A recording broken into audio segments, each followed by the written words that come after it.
अध्याय 37 वान किंगसी की दृष्टि से उत्तरी राजकुमार। अध्याय 37 वान किंगसी की दृष्टि से उत्तरी राजकुमार। ब्लड मून गिल्ड के 9वीं श्रेणी के 2 जीवित मार्शल आर्टिस्टों ने उस समय प्रतिरोध करने की अपनी इच्छा पूरी तरह से खो दी जब उन्होंने देखा कि उत्तरी राजकुमार ने एक रहस्यमय हथियार का उपयोग करके लियू युआन को पल भर में मार डाला। यहाँ तक कि एक हाफ सटे ग्रैंडमास्टर को भी उत्तरी राजकुमार ने मुर्गी को काटने जितनी आसानी से मार डाला था। तो भला वे 2 9वीं श्रेणी के मार्शल आर्टिस्ट किस तरह का प्रतिरोध कर सकते थे? वह हाफ सटेप ग्रैंडमास्टर थे। एक हाफ सटेप ग्रैंडमास्टर जो ग्रैंडमास्टर बनने से बस एक कदम दूर था। एक ग्रैंडमास्टर की तो बात ही छोड़िए, एक ग्रैंडमास्टर के लिए भी हाफ सटेप ग्रैंडमास्टर को पल भर में हराना आसान नहीं होता।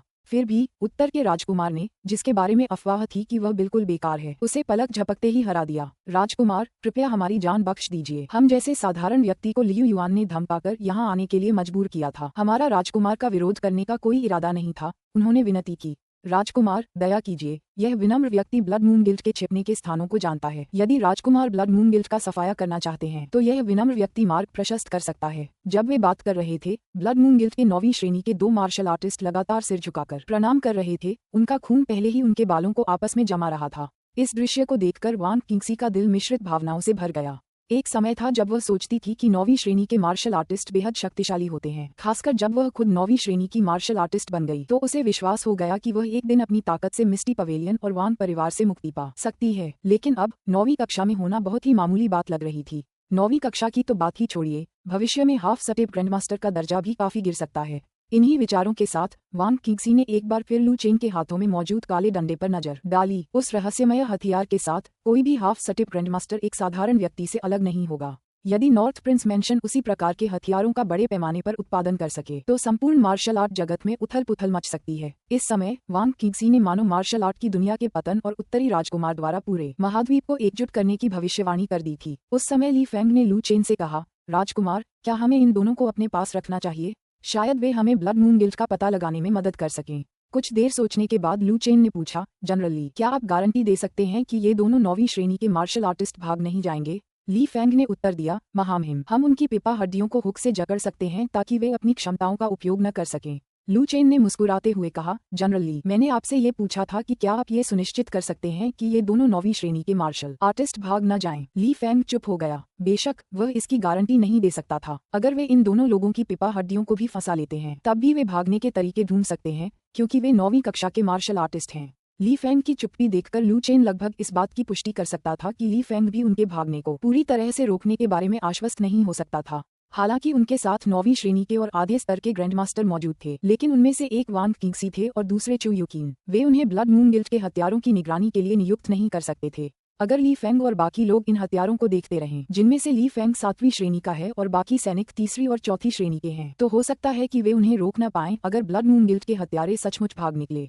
इसलिए सुरक्षा के लिहाज से इन दोनों को नष्ट करना बेहतर था। इसी विचार के साथ लू चेन ने एक भी शब्द कहे बिना जादू की तरह अपनी आस्तीन से डेजर्ट ईगल पिस्तौल निकाली। उसे 9वीं श्रेणी के 2 मार्शल आर्टिस्टों पर निशाना साधा और 2 गोलियां चलाईं। Bang bang. Blood moon guild द्वारा भेजे गए अंतिम 2 हत्यारे भी जमीन पर गिर पड़े। इसके साथ ही ब्लड मून गिल्ड द्वारा भेजे गए सभी हत्यारे नष्ट हो गए और राजकुमार लू शुयुन की योजना एक बार फिर विफल हो गई। 9वीं कक्षा के 2 गिरे हुए विशेषज्ञों को देखकर सैनिक घबराकर अपना गला निगलने को मजबूर हो गए। अगर यह पहले की बात होती तो 9वीं कक्षा का एक छात्र उनमें से 50 को हरा सकता था। सामान्य परिस्थितियों में 9वीं कक्षा के ये दोनों विशेषज्ञ 100 से अधिक सैनिकों को मारने में पूरी तरह सक्षम होते, लेकिन अब 9वीं कक्षा के 2 विशेषज्ञों को उनके राजकुमार ने आसानी से मार डाला था। राजकुमार के हाथों में मौजूद हथियार बेहद भयानक था। वे ये कल्पना करने की हिम्मत भी नहीं कर सकते थे कि अगर भविष्य में उन पर इस तरह के हथियार का इस्तेमाल किया गया तो क्या होगा। इस समय ली फेंग और अन्य लोगों को इस बात की बेहद राहत महसूस हुई कि उत्तरी शहर में रुकना उनका बुद्धिमानी भरा निर्णय था। अगर उन्होंने राजधानी लौटने का विकल्प चुना होता तो क्या वे यान काउंटी से बाहर निकल पाते? ये तो कहना ही क्या, यदि वे राजधानी वापस भी पहुंच जाते तो उत्तर के राजकुमार के सत्ता में आने पर उन्हें संभवतः उत्तर के राजकुमार के हाथों में मौजूद उन रहस्यमय हथियारों का सीधे सामना करना पड़ता। जब भी सैनिक पिछली ग्रेनेड दुर्घटना के बारे में सोचते थे तो उनके शरीर अनायास ही कांपने लगते थे। उस समय वान किंगसी ने लू चेन के हाथों में मौजूद डेजर्ट ईगल को ध्यान से देखा। उसने पहले सोचा था कि उत्तर राजकुमार के पास केवल वह लंबा काला हथियार है, और यह जानकर वह दंग रह गई कि उत्तर राजकुमार के पास एक रहस्यमय हथियार भी है जो 9वीं श्रेणी के मार्शल आर्टिस्ट को आसानी से मार सकता है। उत्तर के राजकुमार के पास इतना भयानक हथियार कैसे हो सकता था? आखिर ये हथियार आए कहाँ से? वान किंगसी को पूरा यकीन था कि इस दुनिया में ऐसे भयानक हथियार मौजूद नहीं है, अन्यथा मार्शल आर्ट की दुनिया में बहुत पहले ही अराजकता फैल गई होती। इसी क्षण लू चेन ने अपना सिर घुमाकर वान किंगसी की ओर देखा। वांग किंगसी का कोमल शरीर थोड़ा सा कांप उठा और उसका दिमाग सुन्न हो गया।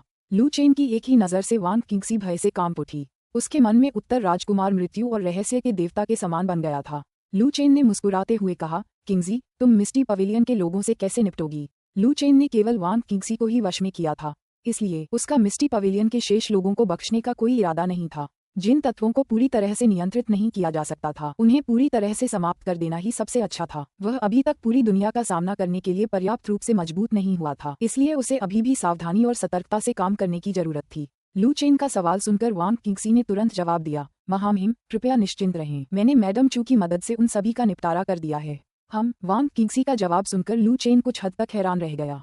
सच कहें तो उन्हें वांग किंगसी से ऐसी कार्रवाई की उम्मीद नहीं थी, खासकर इसलिए क्योंकि वह मिस्टी पवेलियन की संत थी और बचपन से वहीं पली बड़ी थी। इसके बाद चू युकिन ने पूछा, चेना, आगे तुम्हारी क्या योजना है? हालांकि उन्होंने अभी अभी ब्लड मून टावर द्वारा किए गए एक और हत्या के प्रयास को विफल कर दिया था, लेकिन चू युकिन को विश्वास नहीं था कि ब्लड मून टावर इसे यूं ही जाने देगा।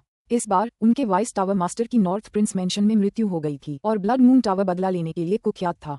यह निश्चित था कि वे बदला लेने के लिए वापस आएंगे। राजकुमार के महल में स्थिति नाजुक बनी रही। कुछ देर सोचने के बाद लू चेन ने कहा, आज की घटनाओं की खबर फैलाओ। कहो कि राजकुमार के महल का रहस्यमयी ग्रैंड मास्टर अभी भी वहीं है और महल के ग्रैंड मास्टर की मदद से हमने ब्लड मून टावर द्वारा किए गए एक और हत्या के प्रयास को नाकाम कर दिया है। लू चेन अभी तक दुनिया को अपने डेजर्ट ईगल और बैटरेली के बारे में बताने के लिए तैयार नहीं था, इसलिए फिलहाल वह केवल रहस्यमय ग्रैंड मास्टर का उपयोग करके उन लोगों को रोक सकता था जो राजकुमार के महल के प्रति शत्रुता रखते थे। चू युकिन ने कुछ देर विचार किया और इस बात से सहमत हुई कि लू चेन का दृष्टिकोण सही था। चेना, तुम्हें जिक्सुआन और बाकी लोगों से मिलना चाहिए।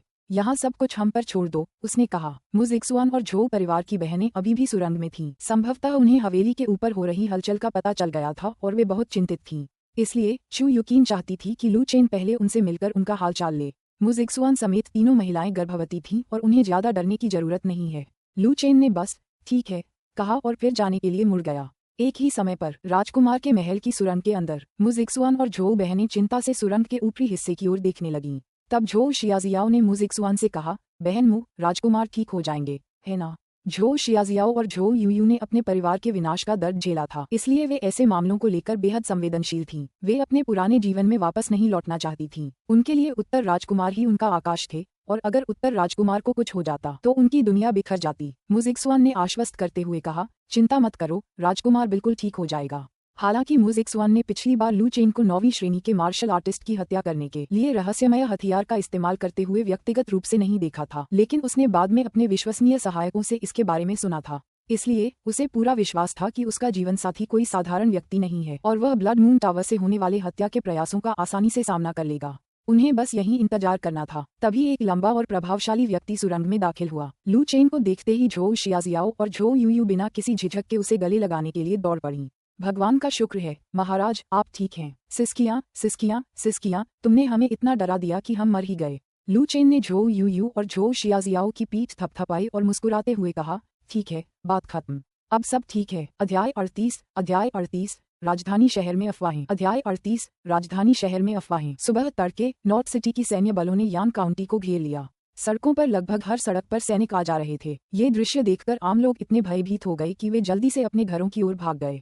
इसी दौरान प्रांतीय सरकार के प्रवेश द्वार को सैनिकों के एक समूह ने घेर लिया था। ली रुई अभी अपने बिस्तर से उठा भी नहीं था कि उसने अपनी पत्नी को घबराकर कमरे में आते हुए सुना, जो जोर जोर से चिल्ला रही थी, मालिक, कुछ भयानक हो गया है, कोई घटना घटित हुई है। अपनी पत्नी की आवाज सुनकर ली रुई स्तब्ध होकर बिस्तर से उठ खड़ा हुआ और बोला, महारानी, क्या हुआ है? लेडी ली ने तुरंत कहा, सैनिकों का एक समूह दरवाजे पर आया है और उनका कहना है कि वे प्रांतीय सरकार की तलाशी लेने आए हैं। ये शब्द सुनते ही ली रुई की आंखें अचानक चौड़ी हो गईं और वह पूरी तरह सतर्क हो गया। वह तुरंत बिस्तर से उठ खड़ा हुआ और बोला, क्या हो रहा है?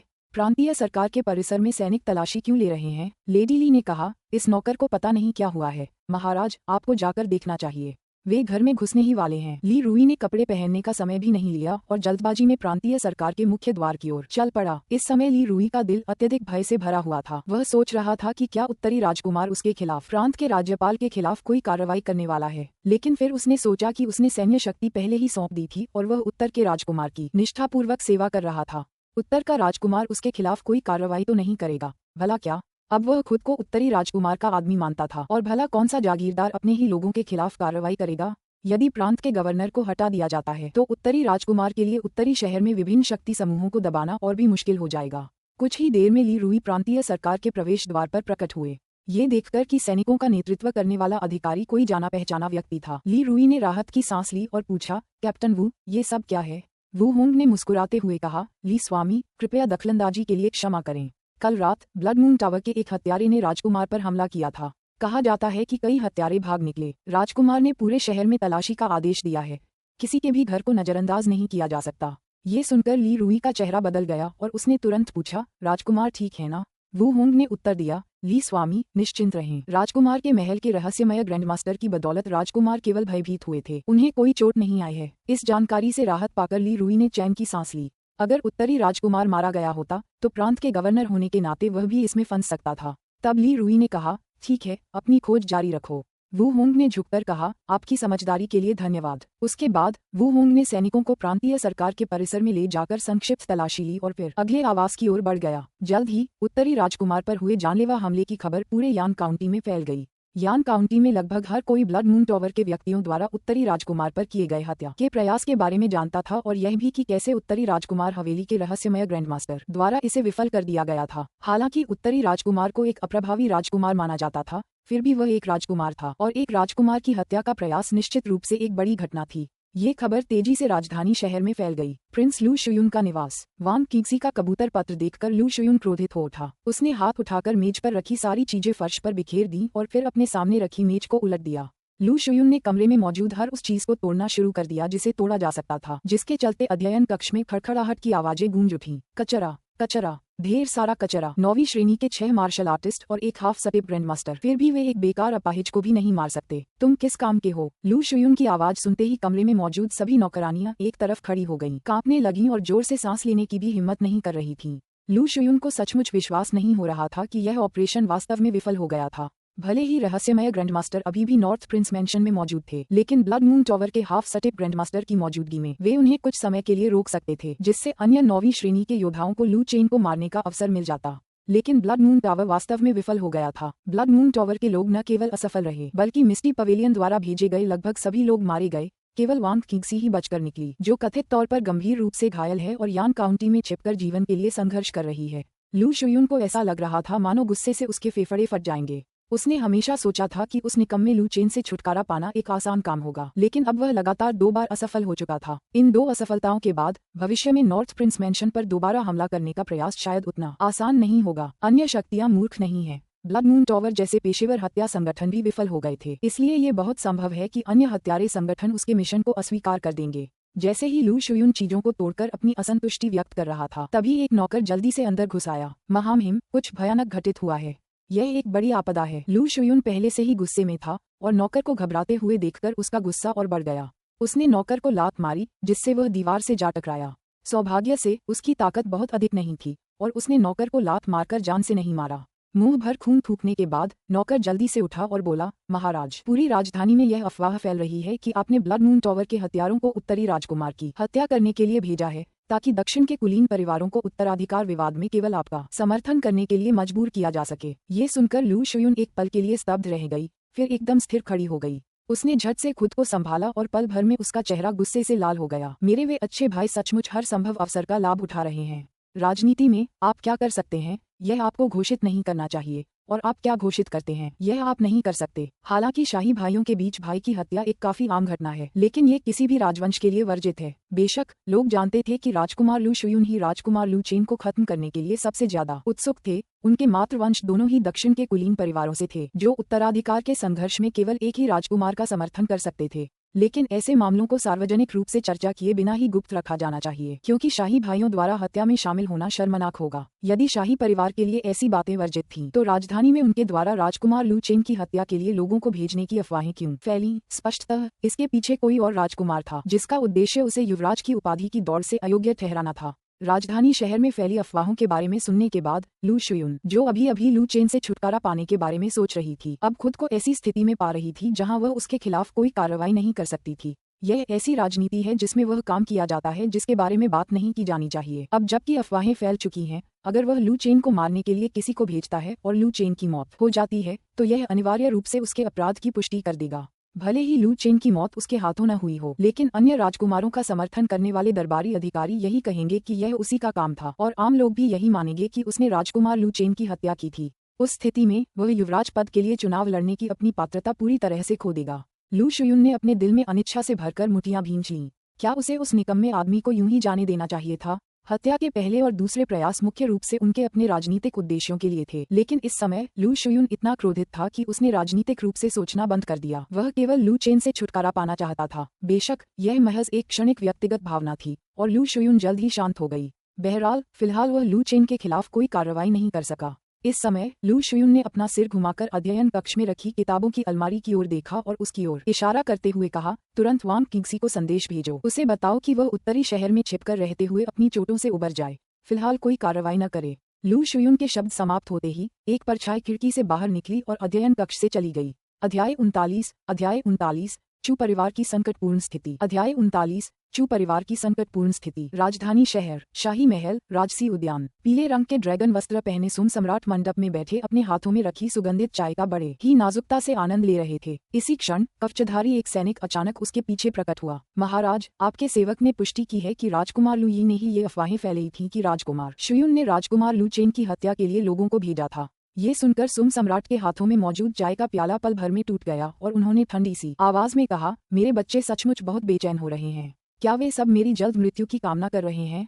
क्या वे युवराज के पद के लिए इतने उत्सुक हैं? सुम सम्राट का क्रोध देखकर उनके सामने बैठे राजकीय गुरु सितुसे ने तुरंत कहा, महाराज कृपया अपना क्रोध शांत कीजिए। युवराज पद का निर्णय न होने पर भाइयों का आपस में शत्रुतापूर्ण व्यवहार करना कोई आश्चर्य की बात नहीं है। यदि महाराज उत्तराधिकारी का जल्द ही निर्धारण कर दें तो शायद राजकुमारों के कुछ विचार शांत हो जाएं। ये शब्द सुनकर सुम सम्राट मुस्कुराए और फिर बोले, केवल तुम्हारी हिम्मत है मुझसे इस तरह बात करने की, राजकीय गुरु।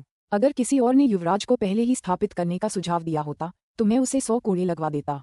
इतना कहकर सुम सम्राट अपनी पत्थर की चौकी से उठे और पीठ के पीछे हाथ बांधकर राज उद्यान में स्थित कमल के तालाब को निहारने लगे। सच कहूं तो राजधानी में घटित घटनाओं की तुलना में मुझे इस बात में अधिक दिलचस्पी है कि चेन जीवित रहने में कैसे कामयाब रहा। सुम सम्राट के विचार लू शुयुन के विचारों से काफी मिलते जुलते थे। भले ही चू परिवार ने वास्तव में लू चेन की सुरक्षा के लिए एक रहस्यमय ग्रैंडमास्टर को नियुक्त किया हो, फिर भी ब्लड मून टॉवर द्वारा किए गए हत्या के प्रयास के सफल होने की पूरी संभावना थी। शेडो गार्ड द्वारा जुटाई गई खुफिया जानकारी के अनुसार ब्लड मून टॉवर ने एक हाफ सटेप ग्रैंडमास्टर और 5 9वीं श्रेणी के लड़ाकों को नॉर्थ सिटी भेजा था। इसके अलावा लू शुयुन ने उत्तरी शहर में जो मोहरे रखे थे, अगर वे सब मिलकर काम करें तो ग्रैंडमास्टर की मौजूदगी भी उत्तरी राजकुमार को मौत से नहीं बचा पाएगी।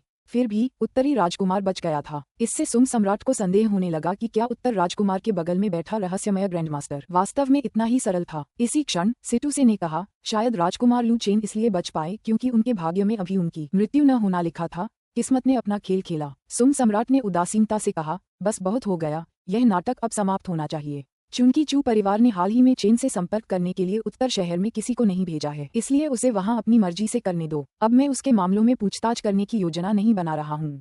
सुम सम्राट ने हाल ही में चू परिवार की जांच करने के लिए किसी को भेजा और पाया कि लू चेन के पहली बार उत्तरी शहर जाने पर उसकी रक्षा के लिए चू युकीन और उस रहस्यमय ग्रैंडमास्टर को भेजने के अलावा उन्होंने कोई और कदम नहीं उठाया था। उन्होंने लू चेन से संपर्क करने के लिए किसी को नहीं भेजा था और ऐसा लग रहा था मानो उन्होंने सचमुच उससे उम्मीद छोड़ दी हो। यहाँ तक कि सुम सम्राट को भी यह खबर मिली थी कि चू परिवार में परिवार के मुखिया चू शियों को लेकर काफी असंतोष था और उन्हें हटाने की बात चल रही थी।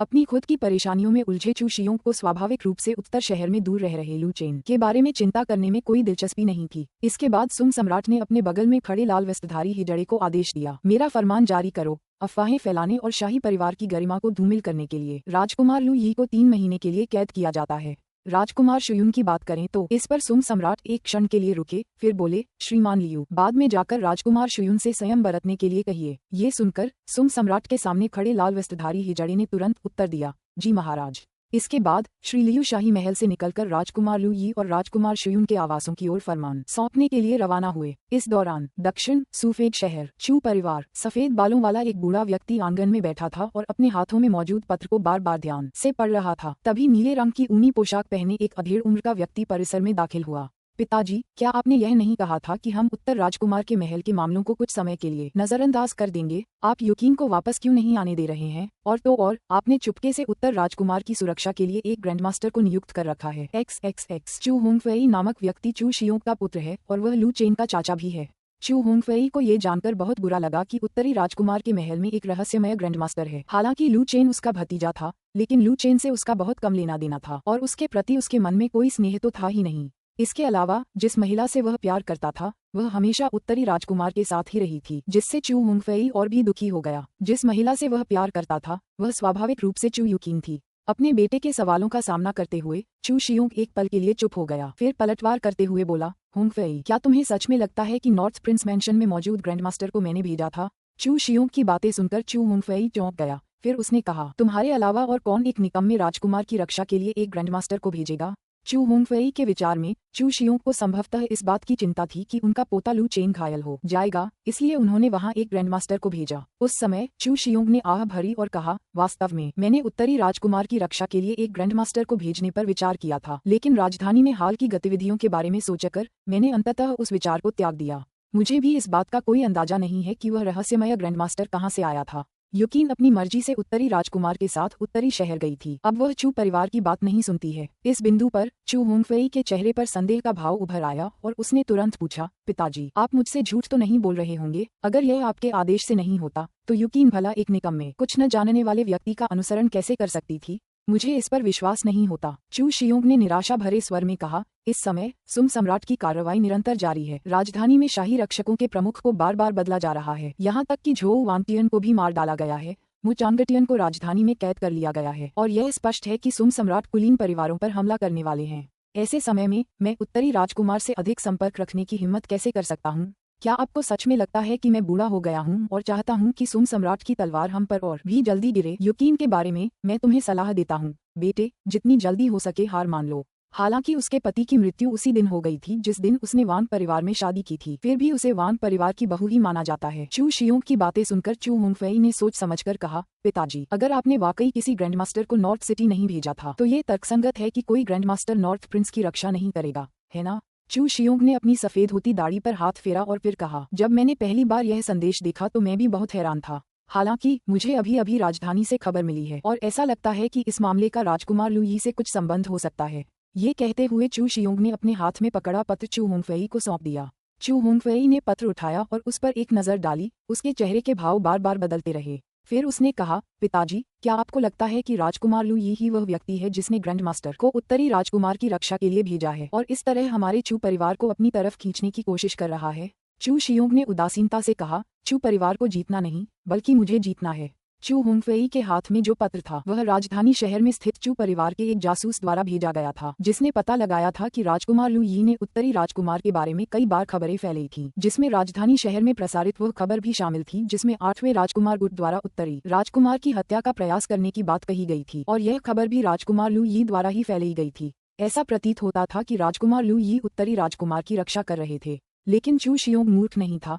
ये स्पष्ट रूप से उसके देखने के लिए एक प्रदर्शन था। ये कहना मुश्किल था कि उत्तरी राजकुमार के साथ खड़ा ग्रैंडमास्टर राजकुमार लू यी का अधीनस्थ था या नहीं। युवराज लू यी, जिनके युवराज बनने की सबसे अधिक संभावना थी, के अधीन ग्रैंडमास्टर्स का होना निर्विवाद था, लेकिन ग्रैंडमास्टर कोई साधारण लोग नहीं होते। राजकुमार लू यी को स्वयं ग्रैंडमास्टर की सुरक्षा की आवश्यकता थी और उत्तरी राजकुमार की रक्षा के लिए एक ग्रैंडमास्टर को भेजने से राजधानी में उनकी रक्षा करने वाला कौन रह जाता, यानी जब तक उनके साथ एक से अधिक ग्रैंडमास्टर न हों। इस समय चू होंगफेई ने पत्र को पत्थर की मेज पर रखते हुए कहा, मुझे परवाह नहीं, यूकिन को हर हाल में वापस आना ही होगा। उत्तर नगरी में एक निकम्मे राजकुमार के साथ रहने का क्या फायदा? उत्तर नगरी की परिस्थितियां इतनी कठोर हैं, वहां उसे केवल कष्ट ही सहना पड़ेगा। ये सुनकर चू शियोंग क्रोधित हो उठी और डांटते हुए बोली, तुम्हारे दिमाग में बस औरतों के अलावा और कुछ नहीं है क्या? यही तुम्हारी ख्वाहिश है? चू परिवार तबाही के कगार पर है, फिर भी तुम्हें औरतों की चिंता है। चू होंगफेई ने लापरवाही से कहा, चू परिवार की विपत्ति से मेरा क्या लेना देना है? समय आने पर मैं यूकिन को सीधे महान वू राजवंश के पास ले जाऊंगा।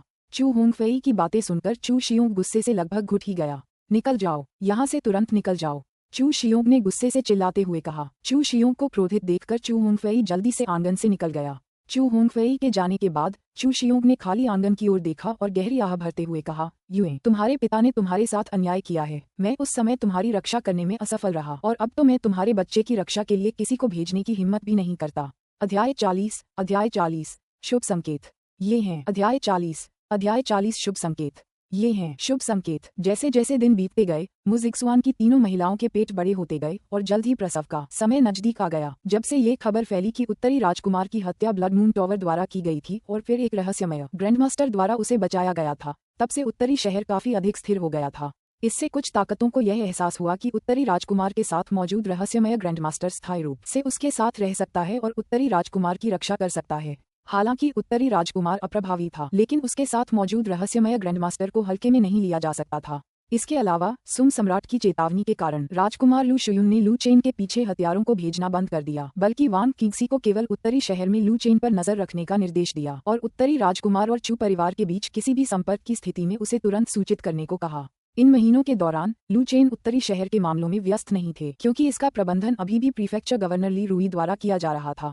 हालांकि लू चेन ने राजकुमार के महल की भूमि का सर्वेक्षण करवाया, फिर लोगों को बंजर भूमि को उपजाऊ बनाने का आदेश दिया और 10,000 किलो आलू के बीज बो दिए। नॉर्थ सिटी में काफी मात्रा में अनुपयोगी भूमि थी और नॉर्थ प्रिंस मैंशन द्वारा भूमि के सर्वेक्षण और पुनर्ग्रहण पर बहुत कम लोगों ने ध्यान दिया। इन दिनों लू चेन लगातार राजकुमार के महल में मुजिक्सवान और अन्य 2 महिलाओं के साथ मौजूद रहता था, जिनकी जल्द ही प्रसव होने वाली थी, इसलिए वह किसी भी संभावित दुर्घटना के डर से उनकी अतिरिक्त देखभाल करता था। उसी क्षण लू चेन ने मुजिक्सवान के उभरे हुए पेट को धीरे से सहलाते हुए मुस्कुराते हुए कहा, महारानी, फिलहाल राजकुमार के महल के कामकाज की जिम्मेदारी मैडम चू को सौंप दीजिए। अब से आप केवल प्रसव की प्रतीक्षा पर ध्यान दें और इन मामलों की चिंता न करें। इन कुछ महीनों में मुजिक्सवान ने साबुन और इत्र उद्योगों को 100 गुना बढ़ा दिया था और अब पूरे महान जिया राजवंश में, चाहे वह कुलीन और गणमान्य व्यक्ति हों या आम लोग, सभी अपने राजकुमार के महल में उत्पादित इत्र और साबुन का उपयोग कर रहे थे। हालांकि ये दोनों उत्पाद काफी लाभदायक थे, लेकिन चूंकि ये उत्तरी राजकुमार के उद्यमों से संबंधित थे और राजधानी शहर में मु चांगटियन इनकी देखरेख कर रहे थे, इसलिए फिलहाल किसी ने भी इन उद्योगों पर लालच करने की हिम्मत नहीं की। लू चेन को सबसे आश्चर्यजनक बात ये लगी कि मुजिक्सवान एक तेज व्यावसायिक सूझबूझ वाली व्यक्ति प्रतीत होती थी, जिसने इत्र और साबुन को मिलाकर सुगंधित साबुन नामक उत्पाद बनाया था। बेशक ये संयोजन कोई साधारण बात नहीं थी। सुगंधित साबुन को स्नान के लिए उपयोग करने के लिए बेहतर बनाया गया था। राजकुमार के महल में इन उद्योगों के साथ वे हर महीने लाखों चांदी कमा सकते थे और मुजिक्सवान अभी भी सक्रिय रूप से व्यापार मार्गों का विस्तार कर रहा था, जिसका उद्देश्य इन उत्पादों को अन्य देशों को बेचना था। दुर्भाग्यवश जैसे जैसे उसका पेट दिन प्रतिदिन बढ़ता गया, उसकी ऊर्जा कम होती गई और उसे हर दिन नींद आने लगी। अब वह राजकुमार के महल के कामकाज संभालने में पूरी तरह असमर्थ हो गई थी। लू चेन की बातें सुनकर मुजिक्सवान ने कहा, मैंने राजकुमार के महल के सभी व्यापारिक बही खाते मैडम चू को सौंप दिए हैं और वह पिछले कुछ दिनों से उन उद्यमों से परिचित हो रही हैं। हालांकि चू युकीन को अभी तक उत्तरी राजकुमार के महल की सदस्य के रूप में नहीं गिना जा सकता था, लेकिन वहां मौजूद हर कोई उस पर भरोसा करता था, ये जानते हुए कि वह अंततः लू चेन की महिलाओं में से एक होगी। राजकुमार के महल के कारोबार का प्रबंधन उसे सौंपने के बाद किसी को भी संभावित समस्याओं के उत्पन्न होने की चिंता नहीं थी। तभी नौकरानी शियाओ रू कमरे में दाखिल हुई और धीरे से बोली, राजकुमार, जनरल ली आपसे मिलना चाहते हैं। उन्होंने बताया कि यह एक महत्वपूर्ण मामला है। ये सुनकर लू चेन ने मुजिक्सवान के गालों को सहलाया और फिर कहा, मेरी महारानी, मुझे थोड़ी देर के लिए बाहर जाना है, आप यहीं रुकिए और आराम कीजिए। मुजिक्सवान ने मुस्कुराते हुए कहा, ठीक है राजकुमार, जाओ अपने काम निपटाओ। इसके बाद लू चेन खड़ा हुआ और ट्रेनिंग ग्राउंड की ओर चल पड़ा। ली फेंग को देखकर लू चेन ने अभिवादन का इंतजार किए बिना ही पूछा, जनरल ली, आप मेरे पास क्यों आए हैं? क्या बात है? ली फेंग ने तुरंत जवाब दिया, राजकुमार, अच्छी खबर है। वे पौधे जो आपने हमें दिए थे, वे। एक पल रुककर ली फेंग ने जल्दी से कहा, ओह हाँ, आलू की फसल कटाई के लिए तैयार है। ये सुनकर लू चेन की आंखें चमक उठीं। उत्तरी शहर में खाद्य पदार्थों की कमी को दूर करने के लिए आलू को सबसे उपयुक्त फसल माना जाता था और लू चेन इस उत्पाद को बहुत महत्व देता था। लू चेन ने तुरंत कहा, चलो जाकर देखते हैं। ये कहते हुए वह राजकुमार के महल के मुख्य द्वार की ओर चल पड़ा। लू चेन ये जानने के लिए उत्सुक था कि उत्तरी शहर में बोए गए आलू से उन्हें कितनी फसल मिल सकती है। वह कृषि विशेषज्ञ नहीं थे और केवल इस दुनिया के लोगों की रोपण विधियों का अनुसरण कर सकते थे, इसलिए वे काफी अनिश्चित थे। कुछ ही देर में लू चेन उस खेत में पहुंच गया जहां उत्तरी राजकुमार के महल ने आलू बोए थे। तब तक कई सैनिक और स्थानीय आम लोग पहले से ही वहां इंतजार कर रहे थे। उत्तरी राजकुमार द्वारा बोई गई नई फसलों में स्थानीय आम लोगों की गहरी रुचि थी। हालांकि उत्तरी राजकुमार के महल ने उन्हें कभी यह नहीं बताया था कि वे क्या बो रहे हैं, लेकिन खेतों की निगरानी के लिए प्रतिदिन सैनिकों को भेजे जाने से यह स्पष्ट हो जाता था कि ये फसलें उत्तरी राजकुमार के महल के लिए कितनी महत्वपूर्ण होंगी। आसपास इतने सारे आम लोगों को देखकर ली फेंग ने पूछा, राजकुमार, क्या हमें इन सभी आम लोगों को भगा देना चाहिए? आखिरकार आलू नॉर्थ प्रिंस मैंशन का एक रहस्य थे। अगर बहुत से लोगों को इसके बारे में पता चल जाता तो शायद कई लोग नॉर्थ प्रिंस मैंशन के आलू पाने की लालसा रखते। लू चेन ने सिर हिलाते हुए कहा, अगर हम उन्हें भगा देंगे तो भविष्य में उत्तरी शहर में आलू की खेती को बढ़ावा कैसे देंगे? उसने उत्तरी शहर के आम लोगों को आलू उगाने देने की योजना बनाई थी और अगर वे प्रति एकड़ उपज नहीं देख पाते तो वे निश्चित रूप से आलू की खेती नहीं करेंगे। यदि नॉर्थ प्रिंस मैंशन आम लोगों को ऐसी फसलें उगाने के लिए मजबूर करता है जो उन्होंने पहले कभी नहीं देखी हों, तो इससे जनता में भारी आक्रोश पैदा हो सकता है। इसी क्षण आसपास के आम लोगों ने स्वयं उत्तरी राजकुमार को आते देखा और आपस में चर्चा करने लगे। देखो, क्या वह राजकुमार नहीं है? हाँ, यह वही है। मैंने उसे तब देखा था जब वह पहली बार यान काउंटी आया था। इन खेतों में ऐसा क्या बोया जा रहा है कि खुद उत्तरी राजकुमार को भी आना पड़ रहा है? वे कहते हैं कि यह खाने योग्य भोजन है। सच में, मैंने पहली बार सुना है कि खाना जमीन में गाड़ दिया जाता है। चलिए देखते हैं क्या होता है। वे शायद खुदाई शुरू करने वाले हैं और फिर हमें पता चल जाएगा। लू चेन ने आम लोगों की चर्चाओं पर ध्यान नहीं दिया। उसने भीड़ पर एक नजर डाली और फिर कुदाल पकड़े सैनिकों से कहा, 1 एकड़ जमीन खोदकर देखो और उपज कितनी होती है, ये पता करो। लू चेन के आदेश पर सैनिकों ने खुदाई शुरू कर दी और जल्द ही अनियमित आकार के कई अंडाकार आलू सभी की आंखों के सामने दिखाई दिए। एक ही पौधे के नीचे इतने सारे आलू देखकर आसपास के आम लोग अचंभित रह गए। क्या इन्हें सचमुच खाया जा सकता है? हे भगवान, एक ही पौधे के नीचे इतने सारे हैं। अगर इन सबको खाया जा सकता है तो क्या नॉर्थ सिटी में फिर कभी अकाल नहीं पड़ेगा? लेकिन क्या उत्तरी राजकुमार हम आम लोगों को इन पौधों के बीज वितरित करेंगे? समय बीतने के साथ ही 1 एकड़ जमीन की खुदाई का काम जल्द ही पूरा हो गया। आलूओं का ढेर एक छोटी पहाड़ी की तरह जमा देखकर उत्तरी शहर के सैनिक और आसपास के आम लोग दोनों ही मंत्रमुग्ध हो गए। अंत में वजन करने के बाद 1 एकड़ से आलू की पैदावार लगभग 2000 किलोग्राम रही। जब ली फेंग ने ये संख्या देखी तो उसे मुश्किल से ही विश्वास हुआ। सिर्फ 1 एकड़ से 2000 किलोग्राम आलू। उस दौर में 1 एकड़ गेहूं से 200 किलोग्राम गेहूं की पैदावार भी नहीं होती थी। ये सब कितना भी अविश्वसनीय क्यों न हो, ये सब उसकी आंखों के सामने घट रहा था, जिससे ली फेंग के पास विश्वास करने के अलावा कोई विकल्प नहीं बचा था। इसके बाद ली फेंग ने माप के परिणाम बताने के लिए लू चेन से संपर्क किया, लेकिन लू चेन ने सीधे ली फेंग से कहा, जनरल ली, आम लोगों को जोर से बताओ कि हमें प्रति एकड़ आलू की कितनी उपज मिली है। लू चेन के इरादे को तुरंत समझते हुए ली फेंग ने जोर से घोषणा की, राजकुमार को रिपोर्ट करते हुए, हमारे माप के बाद प्रति एकड़ आलू की उपज 2000 किलोग्राम है। ये सुनकर आसपास के आम लोग उत्साह से भर उठे। हे भगवान, 2000 किलोग्राम! इतना सारा खाना होने से हमें भविष्य में फिर कभी भूखे रहने की चिंता नहीं करनी पड़ेगी। ये तो वाकई एक शुभ संकेत है। अध्याय 41 पहला वंशज जन्म लेता है। अध्याय 41 पहला वंशज जन्म लेता है। लोगों की उत्साहपूर्ण भीड़ को देखकर लू चेन ने हल्की सी मुस्कान बिखेरी। उनका मानना था कि आलू की पैदावार देखने के बाद उनके मन में उन्हें बोने का विचार पहले से ही आ गया होगा। आखिरकार आलू की तुलना में गेहूं की पैदावार बहुत कम थी। इसी क्षण लू चेन ने आसपास के लोगों से कहा, सब लोग शांत हो जाओ। जैसे ही उत्तरी राजकुमार ने बोलना शुरू किया, भीड़ एकदम शांत हो गई। उनकी निगाहें लू चेन पर इस तरह टिकी हुई थीं मानो भूखे भेड़िए अपने शिकार पर नजर गड़ाए हों। वे ये जानने के लिए उत्सुक थे कि क्या उत्तरी राजकुमार इस पौधे के बीज लोगों में वितरित करेगा। भीड़ को शांत होते देख लू चेन ने कहा, यहाँ जो अनाज आप देख रहे हैं उसे आलू कहते हैं। यह मुख्य भोजन के रूप में काम आ सकता है। इसकी पैदावार तो आप खुद ही देख चुके हैं। राजकुमार ने जनता को रोपण के लिए कुछ आलू के बीज वितरित करने का निर्णय लिया है और ऐसा करने वालों को 2 साल के लिए कृषि करों से छूट दी जाएगी। लू चेन की बातें सुनकर लोग एक बार फिर उत्साह से भर उठे। उन्हें उम्मीद नहीं थी कि उत्तरी राजकुमार सचमुच उन्हें इस चमत्कारी फसल की खेती करने की अनुमति देने पर विचार करेंगे और यहाँ तक कि उन्हें 2 साल के कृषि कर से भी छूट देंगे।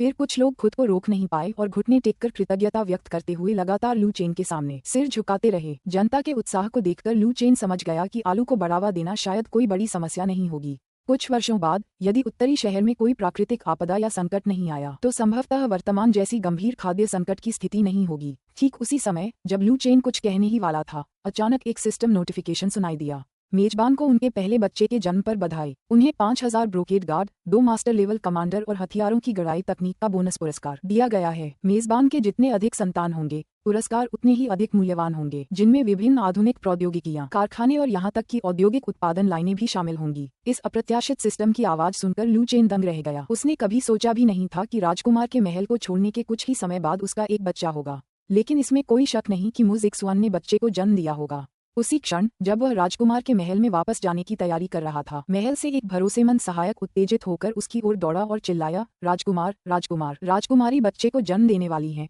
श्रीमती चू आपसे जल्दी लौटने का अनुरोध करती हैं। ये सुनकर लू चेन ने ली फेंग से बिना झिझक के कहा, जनरल ली, बाकी का काम मैं आप पर छोड़ता हूँ, मुझे महारानी से मिलने जाना है। ली फेंग स्वाभाविक रूप से राजकुमार के उत्तराधिकारी को जन्म देने के महत्व को समझते थे। उत्तराधिकारी होने का अर्थ था कि उत्तरी राजकुमार के महल की वंश परंपरा जारी रहेगी। उन्होंने तुरंत उत्तर दिया, राजकुमार कृपया निश्चिंत होकर लौटें, मैं सैनिकों को आलू की खुदाई जल्द से जल्द करने का निर्देश दूंगा। लू चेन ने और कुछ नहीं कहा और तुरंत अपनी गाड़ी में सवार हो गया। इस दौरान यान काउंटी के नॉर्थ सिटी में एक शराब खाने में सराय का मालिक काउंटर पर खड़ा था और अबेकस पर लगातार क्लिक कर रहा था। अचानक सूचनाओं का सैलाब उमड़ पड़ा और उसका दिमाग थम सा गया। सराय का मालिक तुरंत चौंक गया और अविश्वास से अपना सिर नॉर्थ प्रिंस मैंशन की ओर घुमा लिया। खुद से बुदबुदाते हुए सराय के मालिक ने कहा, क्या यह वही हो सकता है? कोई आश्चर्य की बात नहीं, कोई आश्चर्य की बात नहीं। ऐसा लगता है कि आने वाले समय में मैं काफी व्यस्त रहने वाला हूँ। इतना कहकर सराय के मालिक ने अबेकस नीचे रख दिया और कपड़े बदलने लगा। लगभग एक ही समय पर राजधानी में वह व्यक्ति उस शराब की दुकान का मालिक और प्रबंधक भी था जहां राजकुमार लू शुयून अक्सर जाया करते थे। जैसे ही वह आज के विशिष्ट अतिथियों का व्यक्तिगत रूप से स्वागत करने वाले थे, वह अचानक अपनी जगह पर जम गए। उनके चेहरे पर अविश्वास के भाव थे। उसने मन ही मन बुदबुदाते हुए कहा, अगर ये सब उस राजकुमार की करतूत है तो मुझे डर है कि मेरा काम जल्द ही शुरू होने वाला है। लगता है मुझे पहले से तैयारी करनी होगी। राजकुमार के महल में वापस जाते समय लू चेन ने सिस्टम खोलकर उन पुरस्कारों को देखा जो उसे अभी अभी प्राप्त हुए थे। सिस्टम, ये 5000 ब्रोकेड गार्ड अब कहाँ हैं? और उनकी संख्या कैसी है? लू चेन को यह उम्मीद नहीं थी कि उत्तराधिकारी होने के पुरस्कारों में से एक लोगों का एक समूह होगा। उसने सोचा था कि सिस्टम उसे आधुनिक सैन्य उपकरणों का एक जत्था प्रदान करेगा। उसी क्षण सिस्टम की चेतावनी वाली ध्वनि सुनाई दी। ब्रोकेड गार्ड के 5000 सदस्य अब महान जिया राजवंश के विभिन्न जिलों में वितरित हैं, जिनमें सबसे निचला पद 5वां ग्रेड का है, जबकि 4 प्रमुख संस्थानों के प्रमुख और ब्रोकेड गार्ड के 5 कमांडर 9वें ग्रेड के हैं। इसके अतिरिक्त सिस्टम के माध्यम से प्राप्त किए गए अधीनस्थों की वफादारी 100% है और उनमें इस दुनिया से प्रत्यारोपित पहचाने हैं। सिस्टम से मिली सूचना को सुनकर लू चेन ने उत्सुकता से पूछा, उन लोगों को कैसे पता चला कि वे ब्रोकेड गार्ड का हिस्सा हैं? ये सिस्टम की शक्ति है। होस्ट इसे इस तरह समझ सकता है कि सिस्टम ने उनमें कुछ विशेष यादें डाल दी हैं, जिससे उनका असली मालिक प्रकट होने तक पूरा ब्रोकेड गार्ड चालू रहता है। सिस्टम की चेतावनी की आवाज सुनते ही लू चेन सिस्टम की शक्ति पर आश्चर्यचकित हुए बिना नहीं रह सका। ब्रोकेड गार्ड के सभी सदस्यों को आपकी व्यक्तिगत जानकारी प्राप्त हो चुकी है। वर्तमान में उत्तरी शहर में 300 ब्रोकेड गार्ड तैनात हैं, जिनमें एक कमांडर, दंड विभाग का प्रमुख, जांच विभाग का प्रमुख और यान काउंटी में तैनात बाहरी और आंतरिक कमांडर शामिल हैं। वे आपको खुफिया जानकारी देने के लिए जल्द से जल्द राजकुमार के महल पहुंचेंगे। क्या मेजबान को नॉर्थ सिटी के बाहर से ब्रोकेड गार्ड्स को वापस बुलाने की आवश्यकता है? सिस्टम का प्रॉम्प्ट देखकर लू चेन ने पूछा, क्या मैं उनसे दूर रहकर संवाद कर सकता हूँ? नहीं, लेकिन मेजबान के पास उन्हें एक बार बुलाने का अधिकार है। लू चेन सिस्टम का अर्थ समझ गया। अगर वह सभी ब्रोकेड गार्ड्स को वापस बुलाना चाहता तो वे सिस्टम से संदेश प्राप्त कर सकते थे। ये सिस्टम की एक क्षमता थी, लेकिन वह सभी ब्रोकेड गार्ड्स को वापस क्यों बुलाना चाहेगा? ब्रोकेड गार्ड का काम अधिकारियों पर नजर रखना और खुफिया जानकारी जुटाना है। अगर वह उन्हें वापस बुला लेता है तो ब्रोकेड गार्ड का क्या उपयोग रह जाएगा? ये सोचकर लू चेन ने कहा, कोई जरूरत नहीं, उन्हें वहीं रहने दो जहां वे हैं। नॉर्थ सिटी के बाहर स्थित ब्रोकेड गार्ड्स को मेजबान का आदेश मिल गया है कि वे अपने वर्तमान स्थानों पर तैयार रहें। राजकुमार के महल में लौटने के बाद लू चेन जल्दी से मुजिक्सुआन के प्रसव कक्ष की ओर दौड़ी। उस समय मुजिक्सुआन का चेहरा पीला पड़ गया था। वह पसीने से तरबतर थी और बेहद कमजोर लग रही थी।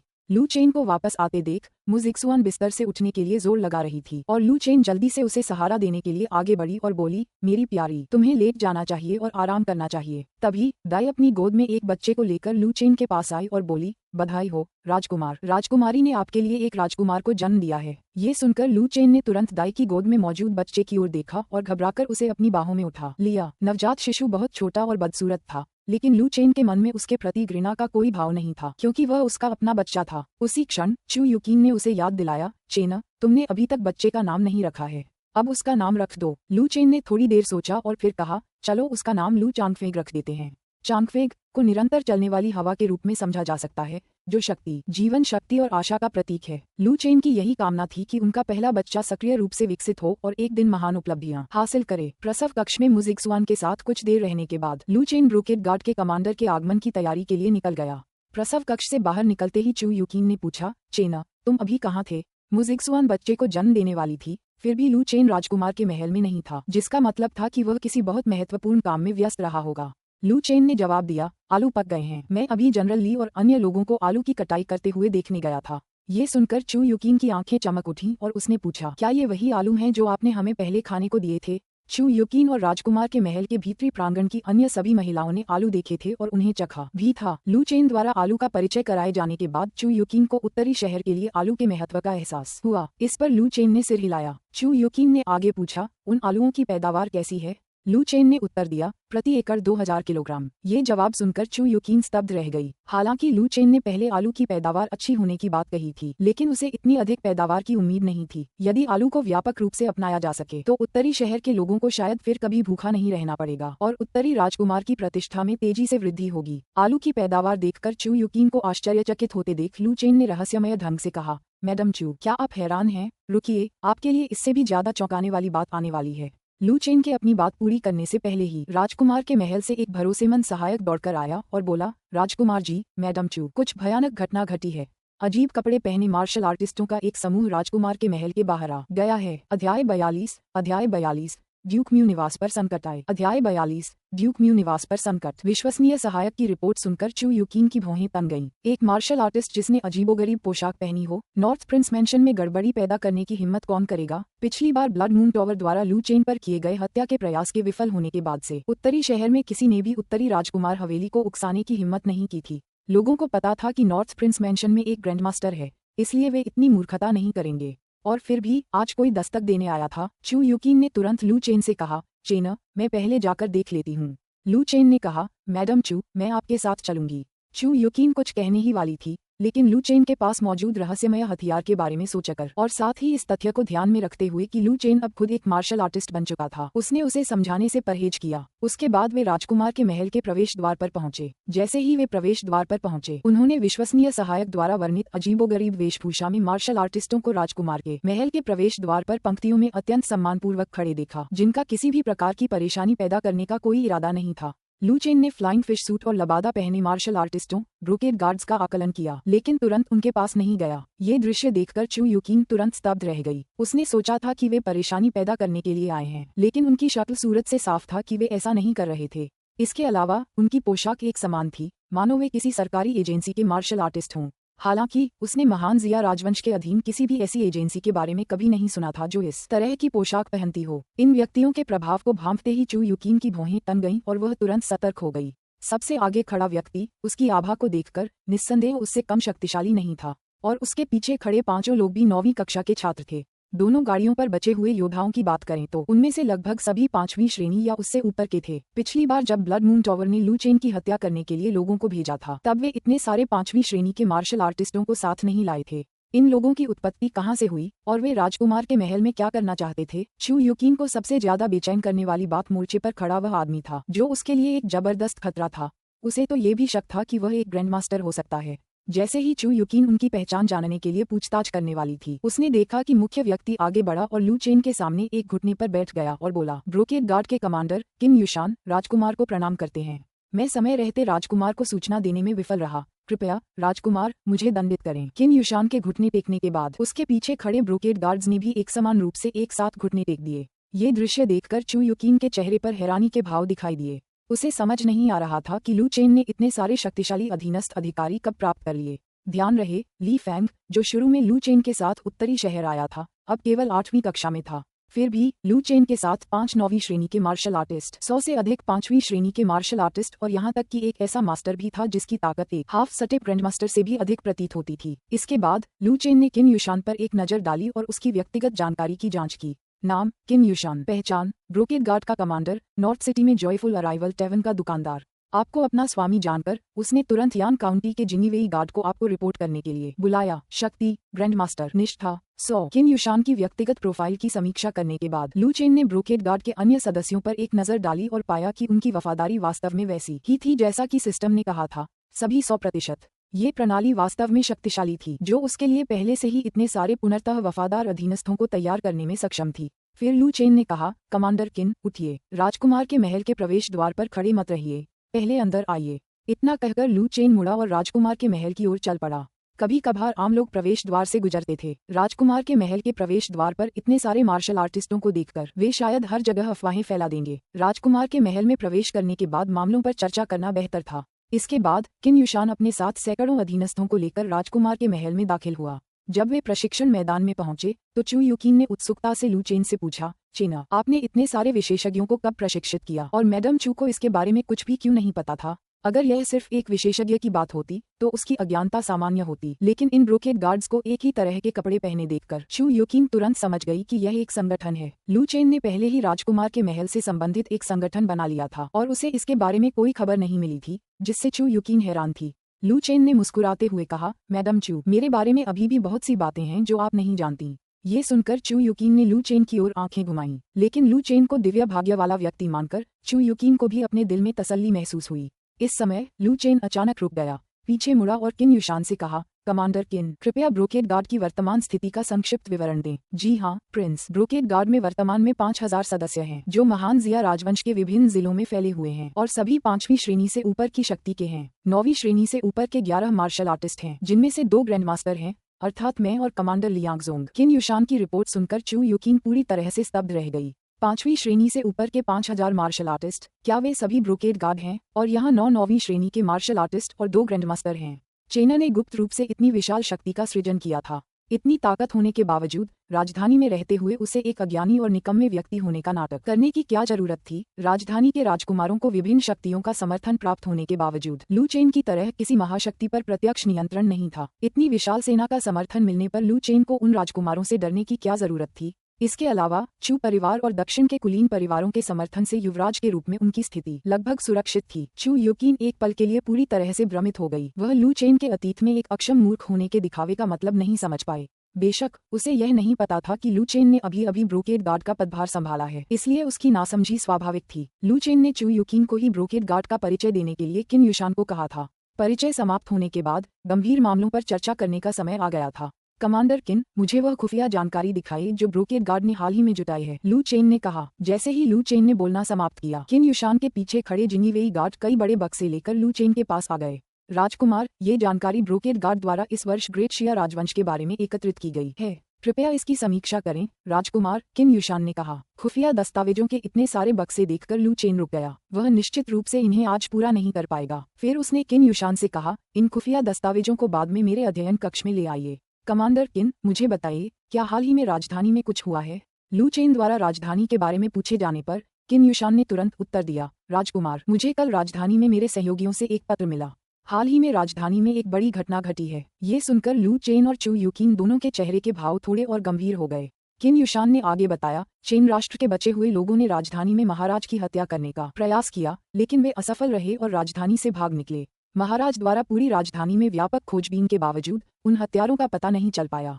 अंततः महाराज के गुप्त रक्षकों को पता चला कि ड्यूक मु निवास ने उन हत्यारों को राजधानी से भागने में मदद की थी। अब ड्यूक मु के पूरे निवास को कालकोठरी में डाल दिया गया है और वे मुकदमे की प्रतीक्षा कर रहे हैं। किन युशान ने अपनी बात समाप्त की। किन युशान की रिपोर्ट सुनने के बाद लू चेन का दिमाग एक पल के लिए सुन्न हो गया। उसने अपने ससुर के इतनी जल्दी मुसीबत में पड़ने की उम्मीद नहीं की थी। अध्याय 43 राजधानी शहर से प्राप्त खुफिया जानकारी। अध्याय 43 राजधानी से प्राप्त खुफिया जानकारी। झोउ परिवार के विद्रोह के दौरान ड्यूक मु निवास एक बार खतरे में पड़ गया था और केवल फांसी से सुरक्षा का आदेश प्रस्तुत करके ही मु चांगटियन किसी तरह पूरे ड्यूक मु निवास को बचा पाया था। 1 साल से थोड़ा ही अधिक समय बीता था और ड्यूक म्यू निवास में फिर से ऐसी ही घटना घटित हुई। लू चेन को शक होने लगा कि क्या उसके ससुर वाकई इतने मूर्ख हैं। अगर उनमें सचमुच विद्रोही प्रवृत्ति थी भी तो भी इतने कम समय में चेन राष्ट्र की शेष सेनाओं के साथ फिर से गठबंधन करना उनके लिए तर्कसंगत नहीं होगा। वह मूर्ख नहीं था। वर्तमान सुम सम्राट अपने चरम पर था और उसकी कुशलता भी मास्टर स्तर तक पहुंच चुकी थी, इसलिए 100 वर्ष से अधिक जीना उसके लिए कोई समस्या नहीं होनी चाहिए। ये सोचना कि सुम सम्राट की हत्या करना और फिर महान जिया राजवंश को उखाड़ फेंकना आसान होगा, बिल्कुल भी सच नहीं था। इस समय चू युकिन ने जल्दी से लू चेन से कहा, चेना, जिक्सुआन ने अभी अभी एक बच्चे को जन्म दिया है, उसे किसी भी हालत में इसके बारे में पता नहीं चलना चाहिए।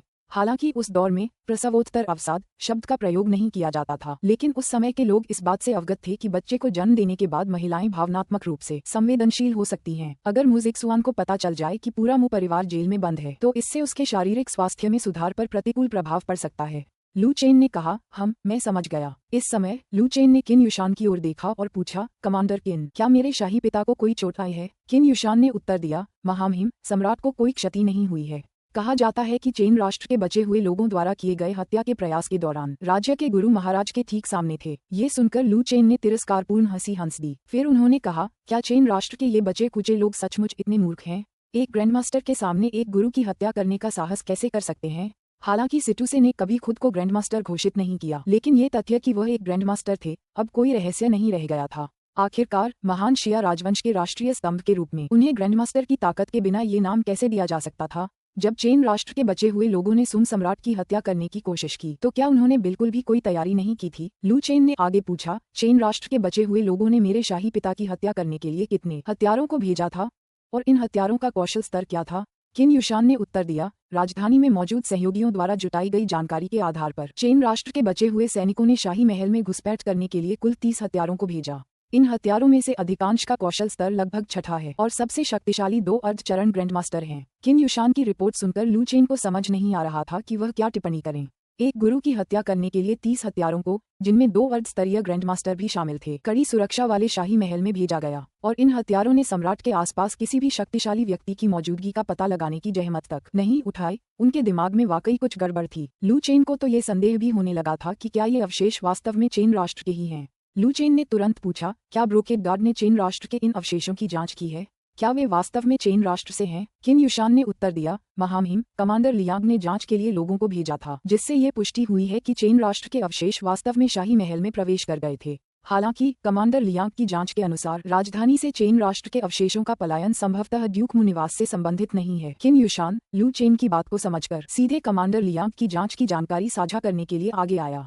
किन युशान की बातें सुनकर लू चेन चुप हो गया। सबसे पहले सुंग सम्राट ने झोउ परिवार के विद्रोह को बहाना बनाकर ड्यूक मू के निवास से मृत्युदंड से सुरक्षा का आदेश छीन लिया, फिर मू चांगटियन को उसके सैन्य कमान से हटा दिया और अंततः हुबेन सेना को भंग कर दिया और उसके सैनिकों को अन्य शिविरों में पुनर्वितरित कर दिया।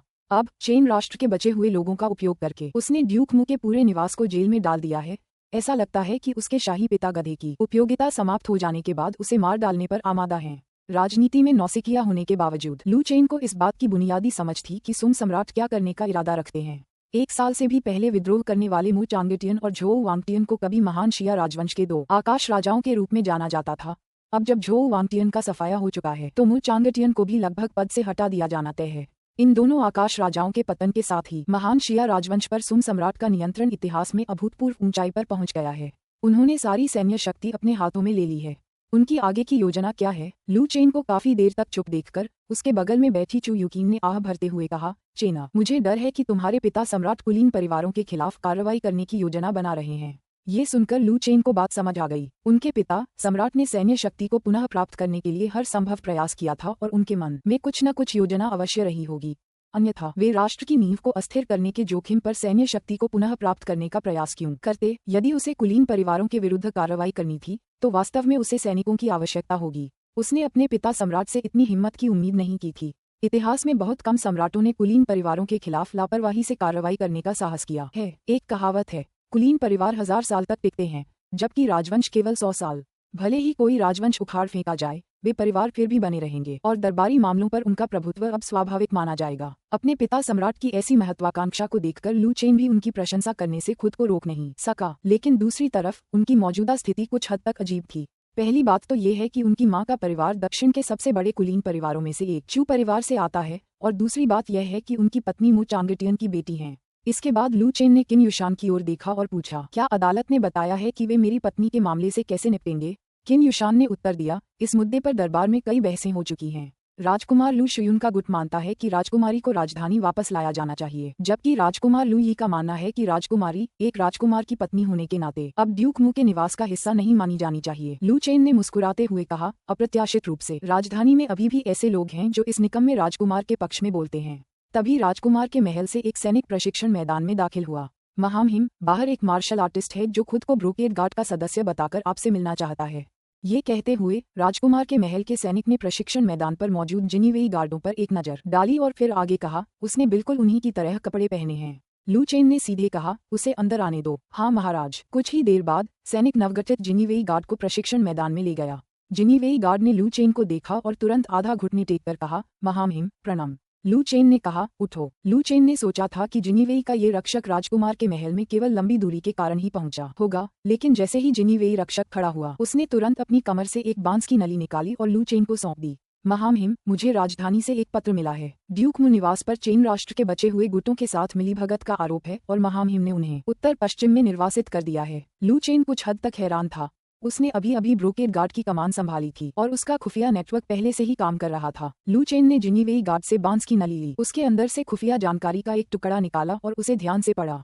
खुफिया जानकारी की सामग्री से लू चेन तुरंत समझ गया कि यह ब्रोकेड गार्ड के सदस्यों के बीच सूचनाओं का एक नियमित आदान प्रदान था और ऐसा इसलिए नहीं था क्योंकि राजधानी में जिनीवेई को पहले से पता था कि वह उत्तरी राजकुमार उनका स्वामी है। लू चेन के चेहरे पर उदासी देखकर चू युकीन ने पूछा, चेना, क्या हुआ? लू चेन ने उत्तर दिया, कमांडर लियांग ने इस रिपोर्ट में कहा है कि उत्तर पश्चिम में निर्वासन के रास्ते में ड्यूक मू पर कई ताकतों द्वारा जानलेवा हमले किए जाएंगे। अब जबकि ड्यूक मू अपनी कुशलता खो चुके हैं और एक साधारण व्यक्ति मात्र रह गए हैं, ये बहुत संभव है कि ड्यूक मू का पूरा परिवार उत्तर पश्चिम तक न पहुंच पाए। अध्याय 44 राजकुमार। कौन सा राजकुमार? _ अध्याय 44 राजकुमार। कौन सा राजकुमार? _ निर्वासन के रास्ते पर निकले प्राचीन अधिकारी आमतौर पर सबसे अधिक जोखिम में होते थे। निर्वासित अधिकारियों ने अपनी शक्ति खो दी थी और जिन लोगों को उन्होंने अतीत में नाराज किया था वे अब उनसे डरते नहीं थे। ये बहुत संभव था कि उनके शत्रु इस अवसर का लाभ उठाकर निर्वासितों की हत्या करने के लिए हथियारों को किराए पर लेकर उनसे बदला लें। इसके अलावा अदालत में मौजूद राजनीतिक विरोधी नहीं चाहते थे कि ये निर्वासित व्यक्ति कभी भी अदालत में लौटें और वे उन्हें खत्म करने के तरीके खोजते थे। इतना ही नहीं, मू चांगटियन एक समय हुबेन सेना में एक अत्यंत प्रसिद्ध जनरल थे। सुम सम्राट को राजगद्दी पर कब्जा करने में सहायता करने के अपने प्रयासों में मू चांगटियान ने काफी दुश्मन बना लिए थे। ये सभी लोग मू चांगटियन की मौत चाहते थे। अब बिना दांत वाले बाघ की तरह मू चांगटियन के दुश्मन इस मौके को नहीं चूकेंगे। अब लू चेन के सामने यह विचार करने का मुद्दा था कि क्या वह अपने आदरणीय ससुर को बचाए या नहीं। अपनी वर्तमान शक्ति के साथ यदि वह मू चांगटियन को बचाना चाहता तो ये पूरी तरह से असंभव नहीं था, खासकर तब जब उसके पास पहले से ही ब्रोकेड गार्ड मौजूद था। इसके अलावा मू चांगटियन उनकी पत्नी के पिता थे और उनकी दुर्दशा को नजरअंदाज करना उचित नहीं होगा। काफी देर बाद लू चेन ने आखिरकार कहा, अगर निर्वासन उत्तर पश्चिम में है तो यह उत्तरी शहर से बहुत दूर नहीं होना चाहिए, है ना? किन युशान ने उत्तर दिया, जी हाँ मेरे राजकुमार। लू चेन ने अपने हाथ में मौजूद रिपोर्ट पर एक नजर फिर डाली और फिर कहा, ये रिपोर्ट 4 दिन पहले आई थी। मुझे आशंका है कि ड्यूक मू निवास का परिवार पहले ही निर्वासन के रास्ते पर है। अगर यह राजकुमार उन्हें बचाना चाहता है तो मुझे यकीन नहीं है कि अभी भी समय बचा है या नहीं। लू चेन के ये शब्द सुनकर किन युशान ने तुरंत कहा, कृपया निश्चिंत रहें मेरे राजकुमार। मुझे विश्वास है कि कमांडर लियांग जोंग को जब पता चलेगा कि आप हमारे स्वामी हैं तो उन्हें पता चल जाएगा कि क्या करना है। अगर लियांग जोंग को ये पता नहीं होता कि उसका स्वामी उत्तरी राजकुमार है तो वह निश्चित रूप से ड्यूक मू के निवास को बचाने के लिए कोई कदम नहीं उठाता। लेकिन चूंकि वह पहले से ही जानता था कि ब्रोकेड गार्ड का उनका मुखिया उत्तरी राजकुमार था और ड्यूक मू उत्तरी राजकुमार का ससुर था, इसलिए वह निश्चित रूप से ड्यूक मू निवास को बचाने के लिए तुरंत कार्रवाई करेगा और फिर उत्तरी राजकुमार के अगले आदेश की प्रतीक्षा करेगा। कुछ सोचने के बाद लू चेन को केवल यही उम्मीद थी कि ब्रोकेड गार्ड के जिस कमांडर से अभी तक मुलाकात नहीं हुई है उसमें कुछ समझदारी होगी। इसके बाद लू चेन ने किन युशान से कहा, कमांडर लियांग को संदेश भेजो और उन्हें ड्यूक मू निवास के परिवार को बचाने का निर्देश दो। उन्हें इस तरह से भेस बदलने को कहो जैसे कि वे सभी मर गए हों और फिर उन्हें सुरक्षित रूप से उत्तरी शहर लाने का रास्ता खोजो। किन युशान ने प्रणाम किया और कहा, जैसा आप आदेश दें महाराज। लू चेन ने ब्रोकेड गार्ड के चारों डिवीजनों के प्रमुखों की ओर देखा और आगे कहा, ब्रोकेड गार्ड को फिलहाल गुप्त रूप से काम करना जारी रखना होगा। आप पहले जो भी कर रहे थे उसे करते रहिए। हालांकि ग्रेट जिया राजवंश के शैडो गार्ड की तुलना में ब्रोकेड गार्ड कुछ खास नहीं था। एक राजकुमार के रूप में, सीमावर्ती क्षेत्र के एक सरदार के रूप में जिसके पास इतना विशाल और संपूर्ण खुफिया नेटवर्क है, यह निश्चित रूप से दूसरों के बीच संदेह पैदा करेगा। एक राजकुमार महान शिया राजवंश के विभिन्न जिलों में घुसपैठ करने, अधिकारियों की निगरानी करने और खुफिया जानकारी इकट्ठा करने के लिए लोगों को क्यों भेजेगा? उसके इरादे क्या हैं? ये स्पष्ट रूप से विद्रोह की तैयारी है। लू चेन इतना मूर्ख नहीं था। ब्रोकेड गार्ड के लिए यही बेहतर था कि वे छुपकर अंधेरे में ही छिपे रहें। इस दौरान राजधानी शहर स्वर्ग कारागार कैदी के वस्त्र पहने एक अधेड़ उम्र के व्यक्ति को, जो लंबा और प्रभावशाली कदकाठी का था, रैक से कसकर बांध दिया गया था। उस आदमी के बाल बिखरे हुए थे और उसका चेहरा बेहद थका हुआ लग रहा था। अपने आसन निर्वासन के बारे में जानकर मू चांगटियन जोर से हंसे बिना नहीं रह सका। हा, कितना हास्यास्पद है, सचमुच हास्यास्पद। लू शिनकियू, ओह लू शिनकियू, उस समय तुम्हें बचाने के लिए मैंने अपनी जान जोखिम में डाली और 100 सैनिकों के साथ दुश्मन के इलाके में घुसकर अपनी पूरी ताकत से लड़ते हुए तुम्हें बाहर निकाला। और जब तुम सिंहासन के लिए संघर्ष कर रहे थे मैंने तुम्हारा साथ देने के लिए अपना सब कुछ न्यौछावर कर दिया, फिर भी आज मेरी यह हालत हो गई है। सम्राट का हृदय सदा ठंडा और निर्दयी होता है। आज मैंने इसे सचमुच देख लिया। मू चांगटियन की बगल वाली कोठरी में ड्यूक मू के परिवार के सदस्य थे। मू चांगटियन के शब्द समाप्त होते ही कैदी के कपड़े पहने एक युवक ने पूछा, पिताजी क्या हम उत्तर पश्चिम की यात्रा में बच पाएंगे? बोलने वाला युवक मू चांगटियान का दूसरा बेटा मू शिंगपिंग था, जो मू जिक्सुआन का बड़ा भाई भी था। XXX वह ड्यूक म्यू के निवास में पले बड़े थे और राजनीति से अच्छी तरह वाकिफ थे, इसलिए उन्हें ये बात बिल्कुल स्पष्ट थी कि उनके पूरे परिवार का उत्तर पश्चिम में निर्वासन एक दिखावा मात्र था। सुम सम्राट उन्हें उत्तर पश्चिम में सुरक्षित रूप से पहुंचने की अनुमति बिल्कुल नहीं देगा। भले ही सुम सम्राट ने उन्हें न मारा हो, लेकिन ड्यूक मू निवास के पूर्व शत्रु उन्हें चैन से जीने नहीं देंगे। अब जब उनके परिवार के सभी पुरुषों की कला समाप्त हो चुकी थी तो वे सब साधारण लोग थे। अगर रास्ते में किसी मार्शल आर्टिस्ट द्वारा उनकी हत्या कर दी जाती तो उनके पास बचाव का कोई साधन नहीं होता। अपने दूसरे बेटे की बातें सुनकर मू चांगटियान चुप हो गए, क्योंकि वह ये भी जानता था कि सुम सम्राट उसे जीवित नहीं रहने देगा और न ही उत्तर पश्चिम तक पहुंचने देगा और न ही उसके शत्रु उसे जीवित रहने देंगे।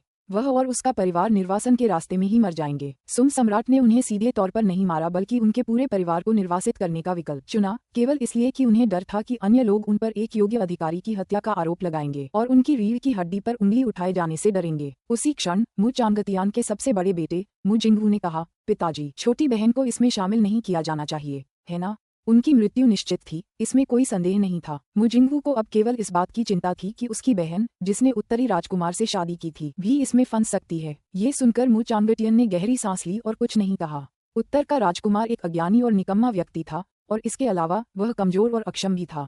उसने सुना था कि उत्तरी राजकुमार के उत्तरी शहर जाने के बाद उसने राजकुमार के महल में कई महिलाओं को रखा था और वह प्रतिदिन भोग विलास में लिप्त रहता था, जबकि पूरे महल का प्रबंधन उसकी बेटी द्वारा किया जाता था। उत्तर के राजकुमार के स्वभाव को देखते हुए भले ही अदालत उनकी बेटी को विदा न करे, उत्तर का राजकुमार अदालत की सजा से डरकर अपनी बेटी को राजमहल से बाहर निकाल सकता है या यहाँ तक कि उसे सीधे तलाक भी दे सकता है। ड्यूक मु निवास के सभी लोगों के मर जाने के बाद मु जिक्सुआन पूरी तरह से असहाय हो जाएगा और उत्तरी राजकुमार को किसी के द्वारा परेशान किए जाने की चिंता नहीं करनी पड़ेगी।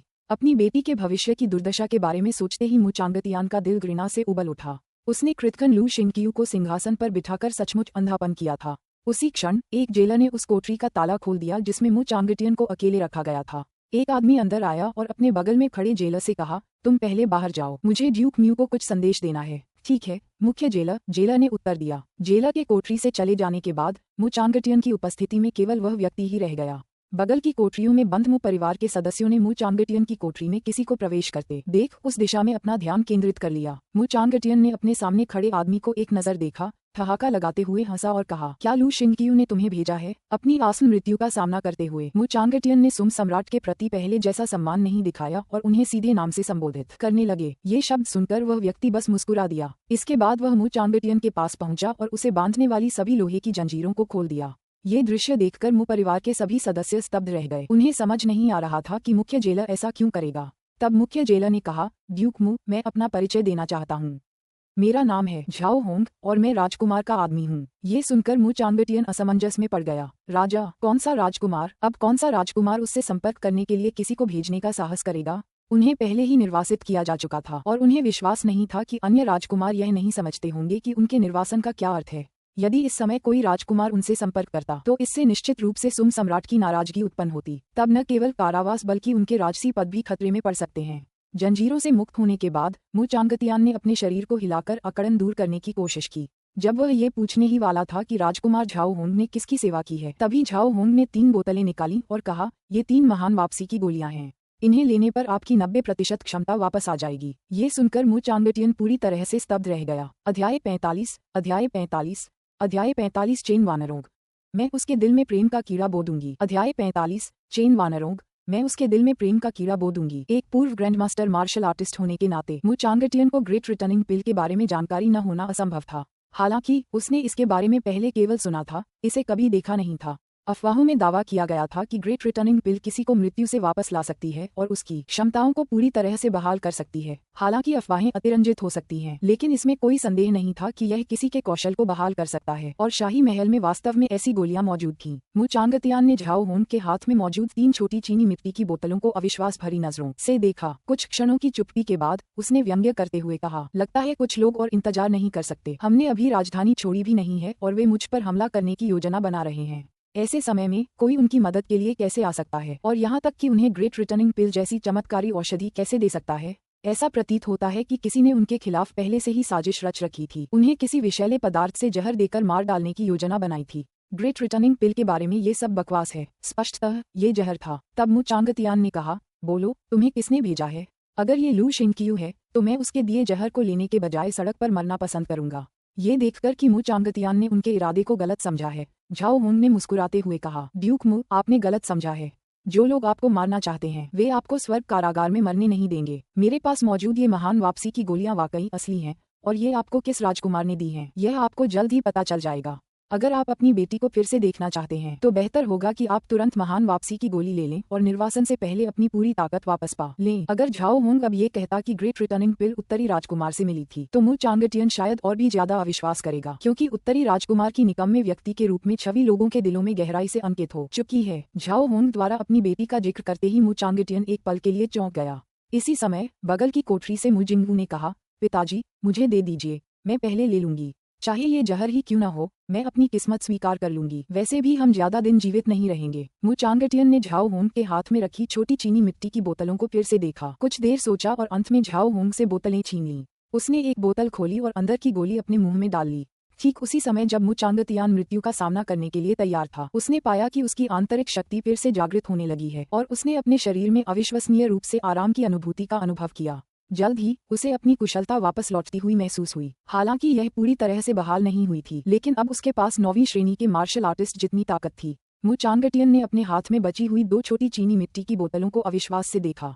क्या ये सचमुच असली ग्रेट रिटर्निंग पिल्स हो सकती हैं? ऐसा कैसे हो सकता है? केवल शाही महल में ही ग्रेट रिटर्निंग पिल्स उपलब्ध थीं। कौशल को बहाल करने वाली ऐसी गोलियां ग्रैंडमास्टर्स के बीच भी बेहद लोकप्रिय थीं। ग्रेट ग्रैंडमास्टर्स की तो बात ही छोड़िए, एक गोली पहले से ही बेहद कीमती थी, लेकिन अब इस जेल प्रमुख ने उसे 3 गोलियां दे दी। अगर लोगों को पता चल जाता कि एक आम आदमी के हाथ में 3 महान वापसी की गोलियां हैं, तो राजधानी में शायद पहले ही अफरा तफरी मच गई होती। इतनी कीमती गोलियां क्या वाकई किसी राजकुमार से आ सकती थीं? जरा ठहरिए, मु चांगटियन को कुछ एहसास हुआ प्रतीत हुआ। जेल प्रमुख ने केवल इतना ही उल्लेख किया था कि ये गोलियां एक निश्चित राजकुमार से आई थीं, लेकिन उन्होंने यह नहीं बताया कि यह राजकुमार सुम सम्राट का पुत्र था। महान जिया राजवंश में कई राजकुमार थे, और केवल वर्तमान राजकुमार ही नहीं, बल्कि एक जागीरदार भी इस उपाधि को प्राप्त कर सकता था। क्या ऐसा हो सकता है कि कोई जागीरदार विद्रोह की योजना बना रहा हो और इसलिए उसने उसका समर्थन हासिल करने की कोशिश की हो? इस विचार के साथ ही मु चांगटियन ने तुरंत अपने संदेह की पुष्टि कर ली। ऐसा ही होना चाहिए, अन्यथा दूसरा पक्ष उसे और उसके 2 बेटों को उनकी कुशलता वापस पाने में मदद करने के लिए 3 ग्रेट रिटर्निंग पिल्स देने को तैयार क्यों होगा? लेकिन फिर भी, भले ही उस राजकुमार का विद्रोह करने का इरादा था, लेकिन अब उसे इसकी परवाह नहीं थी। लू शिनकियू तो बस एक कृतघ्न नीच था। अगर वह उसके खिलाफ विद्रोह करता तो क्या फर्क पड़ता? ये सोचकर मु चांगटियन ने तुरंत झाओ होंग से कहा, धन्यवाद, वापस जाओ और अपने राजकुमार को बता दो कि वह मुझसे जो भी करने को कहेंगे, मैं, मु चांगटियन, वह सब करूंगा। इतना कहकर मु चांगटियान ने बची हुई 2 छोटी चीनी मिट्टी की बोतलें बगल वाली कोठरी में बंद अपने बेटों मु जिंगवू और मु शिंगपिंग की ओर फेंक दी। मु जिंगवू और मु शिंगपिंग को जब चीनी मिट्टी की छोटी बोतलें मिलीं, तो उन्होंने एक शब्द भी नहीं कहा और तुरंत गोलियां निगल लीं। जब उन दोनों ने अपने शरीर में अपनी क्षमता वापस लौटते हुए महसूस किया, तो उनके चेहरे पर अविश्वास का भाव भी प्रकट हुआ। ये जहर नहीं है, बल्कि वास्तव में महान वापसी की गोली है। क्या इसका मतलब ये है कि हमारे पिता ने भी अपनी कुशलता वापस पा ली है? अगर ऐसा है, तो हम रास्ते में कुछ प्रतिरोध करने में सक्षम होंगे और दूसरों द्वारा एकतरफा रूप से हमारा नरसंहार नहीं किया जाएगा। जहाँ तक उत्तर पश्चिम तक जिंदा पहुँचने की बात है, ये तो भाग्य पर निर्भर करता है। झाओ होंग ने कहा, ठीक है ड्यूक मु, मैं आपका संदेश राजकुमार तक पहुँचा दूंगा। मैं अब आपको और परेशान नहीं करूंगा। इसके बाद झाओ होंग मुड़ा और कोठरी से बाहर निकल गया। जैसे ही कोठरी का दरवाजा दोबारा बंद हुआ, मु शिंगपिंग ने तुरंत पूछा, पिताजी, इस समय कौन सा राजकुमार हमें ये गोली भेजने की हिम्मत कर रहा है, और वह भी पौराणिक महान वापसी की गोली? मु चांगटियन कुछ देर चुप रहने के बाद बोले, ऐसा लगता है कि कोई जागीरदार बेचैन हो रहा है और लू शिंगकियू द्वारा कुलीन परिवारों के साथ किए जा रहे व्यवहार का फायदा उठाकर उनके साथ एकजुट होकर लू शिंगकियू को सत्ता से हटाना चाहता है। कुलीन परिवारों को पहले से ही पता था कि लू शिंगकियू उनके खिलाफ कार्रवाई कर सकता है, इसलिए वे चुपचाप बैठकर मौत का इंतजार नहीं करेंगे। सबसे संभावित परिदृश्य यह है कि वे किसी जागीरदार का समर्थन करेंगे, फिर लू शिंगकियू के शासन को उखाड़ फेंकेंगे और उसकी जगह किसी और को सम्राट बना देंगे। ठीक उसी तरह जैसे कुलीन परिवारों ने उस समय लू शिंगकियू को सिंहासन पर आसीन होने में मदद की थी। मु चांगटियान की बातें सुनकर मु जिंगवू ने बगल से पूछा, पिताजी, फिर हमें क्या करना चाहिए? मु चांगटियन ने उपहास उड़ाते हुए कहा, क्या करूं? मैंने ही तो उस समय लू शिंगकियू को सिंहासन तक पहुंचाया था। अब जब उसने मुझसे मुंह मोड़ लिया है, तो वह मुझे उसे नीचे गिराने के लिए दोषी नहीं ठहरा सकता। मु चांगटियान ने पहले ही तय कर लिया था कि अगर कोई सचमुच लू शिंगकियू के खिलाफ विद्रोह करना चाहता है, तो वह निश्चित रूप से उस व्यक्ति का समर्थन करेगा। स्पष्टतः ये तीनों महान वापसी की गोलियां दूसरे पक्ष की ईमानदारी का प्रतीक थीं। अन्यथा वे उन्हें इतनी कीमती गोलियां नहीं भेजते। बस मुझे यह नहीं पता कि वह कौन सा राजकुमार है। ग्रेट शिया में ऐसे बहुत कम सामंत थे जिनके पास विद्रोह करने की शक्ति थी। हालांकि ग्रेट शिया ने कुछ राजकुमारों को बहुत अधिक शक्ति दी थी। लू शिंगकियू उन क्षेत्रों में हस्तक्षेप करना पसंद करता था जिनमें विकास की संभावना थी। यदि उन पर नियंत्रण नहीं किया जा सका, तो वह संभावित आपदाओं को रोकने के लिए शैडो गार्ड को पहले से ही कार्रवाई करने का आदेश देगा। यह कोई ऐसी बात नहीं थी जो लू शिंगकियू ने पहले कभी न की हो। मु चांगटियान एक ऐसे राजकुमार को जानता था जिसे लू शिंगकियू के गुप्त रक्षकों ने मार डाला था। उसकी मृत्यु के बाद दरबार ने सारा दोष जागीरदार के क्षेत्र के प्रमुख अधिकारी पर मर दिया और उस पर विद्रोह के इरादे से जागीरदार को कैद करने का आरोप लगाया। कुछ देर सोचने के बाद भी मु चांगटियन ये समझ नहीं पाया कि किस सरदार ने उससे संपर्क किया होगा। उसके पास इसे नजरअंदाज करने के अलावा कोई चारा नहीं था। आखिरकार एक बार बाहर निकलने पर उसे पता चल ही जाएगा कि किसने उससे संपर्क किया था। इस बीच में रहस्यमय चंद्र महल, प्रकाश के आवरण से घिरे कक्ष के भीतर धुएं के आवरण में लिपटी एक महिला सादे सफेद कपड़े पहने हुए एक वीणा के सामने बैठी थी और पूरी लगन से वाद्य यंत्र बजा रही थी। वह महिला कद में लंबी और आकर्षक थी। उसी क्षण एक हल्की हवा चली और दरवाजे पर लगे पतले घूंघट को उठाकर उस महिला की असाधारण सुंदरता की एक झलक दिखाई दी। उस स्त्री की सुंदरता अतुलनीय थी, बर्फ और पाले की तरह निर्मल। उसके पीले चेहरे में एक तरह की उदासीनता झलक रही थी। वह मानो 9वें स्वर्ग की देवी हो, धरती पर उतरी कोई परी। उसी क्षण बैंगनी रंग के क्लाउड अटायर में सजी एक महिला कमरे में दाखिल हुई, जो एक गरिमापूर्ण और सुरुचिपूर्ण आभा बिखेर रही थी। महिला के आते ही सिथा की मधुर ध्वनि बंद हो गई और महिला सिथा वादक ने कहा, मैडम लिन, क्या आपको कुछ चाहिए? महिला की आवाज शांत थी, लेकिन उसमें कोमलता का भी हल्का सा एहसास था। उस सम्मानित महिला ने पूछा, महल के स्वामी, क्या आप सचमुच उत्तरी शहर जाने की योजना बना रहे हैं? ये सुनकर चेन वानरों खड़ी हो गईं और धीरे धीरे घूंघट से ढके कक्ष से बाहर निकल गईं। उनका पवित्र चेहरा उस गरिमामयी महिला के सामने आ गया। चेन वानरों ने धीमी आवाज में कहा, सूक्ष्म ड्रैगन मंत्र केवल सुम सम्राट के बच्चे के ताजे रक्त से ही बनाया जा सकता है और उत्तरी राजकुमार से संपर्क करना सबसे आसान है। ये सुनकर उस संजीदा महिला के चेहरे पर चिंता की झलक दिखाई दी। लेकिन मैंने सुना है कि उत्तर का राजकुमार कामुक है। वह भोग विलास के लिए अपने निवास में कई नौकर रखता है।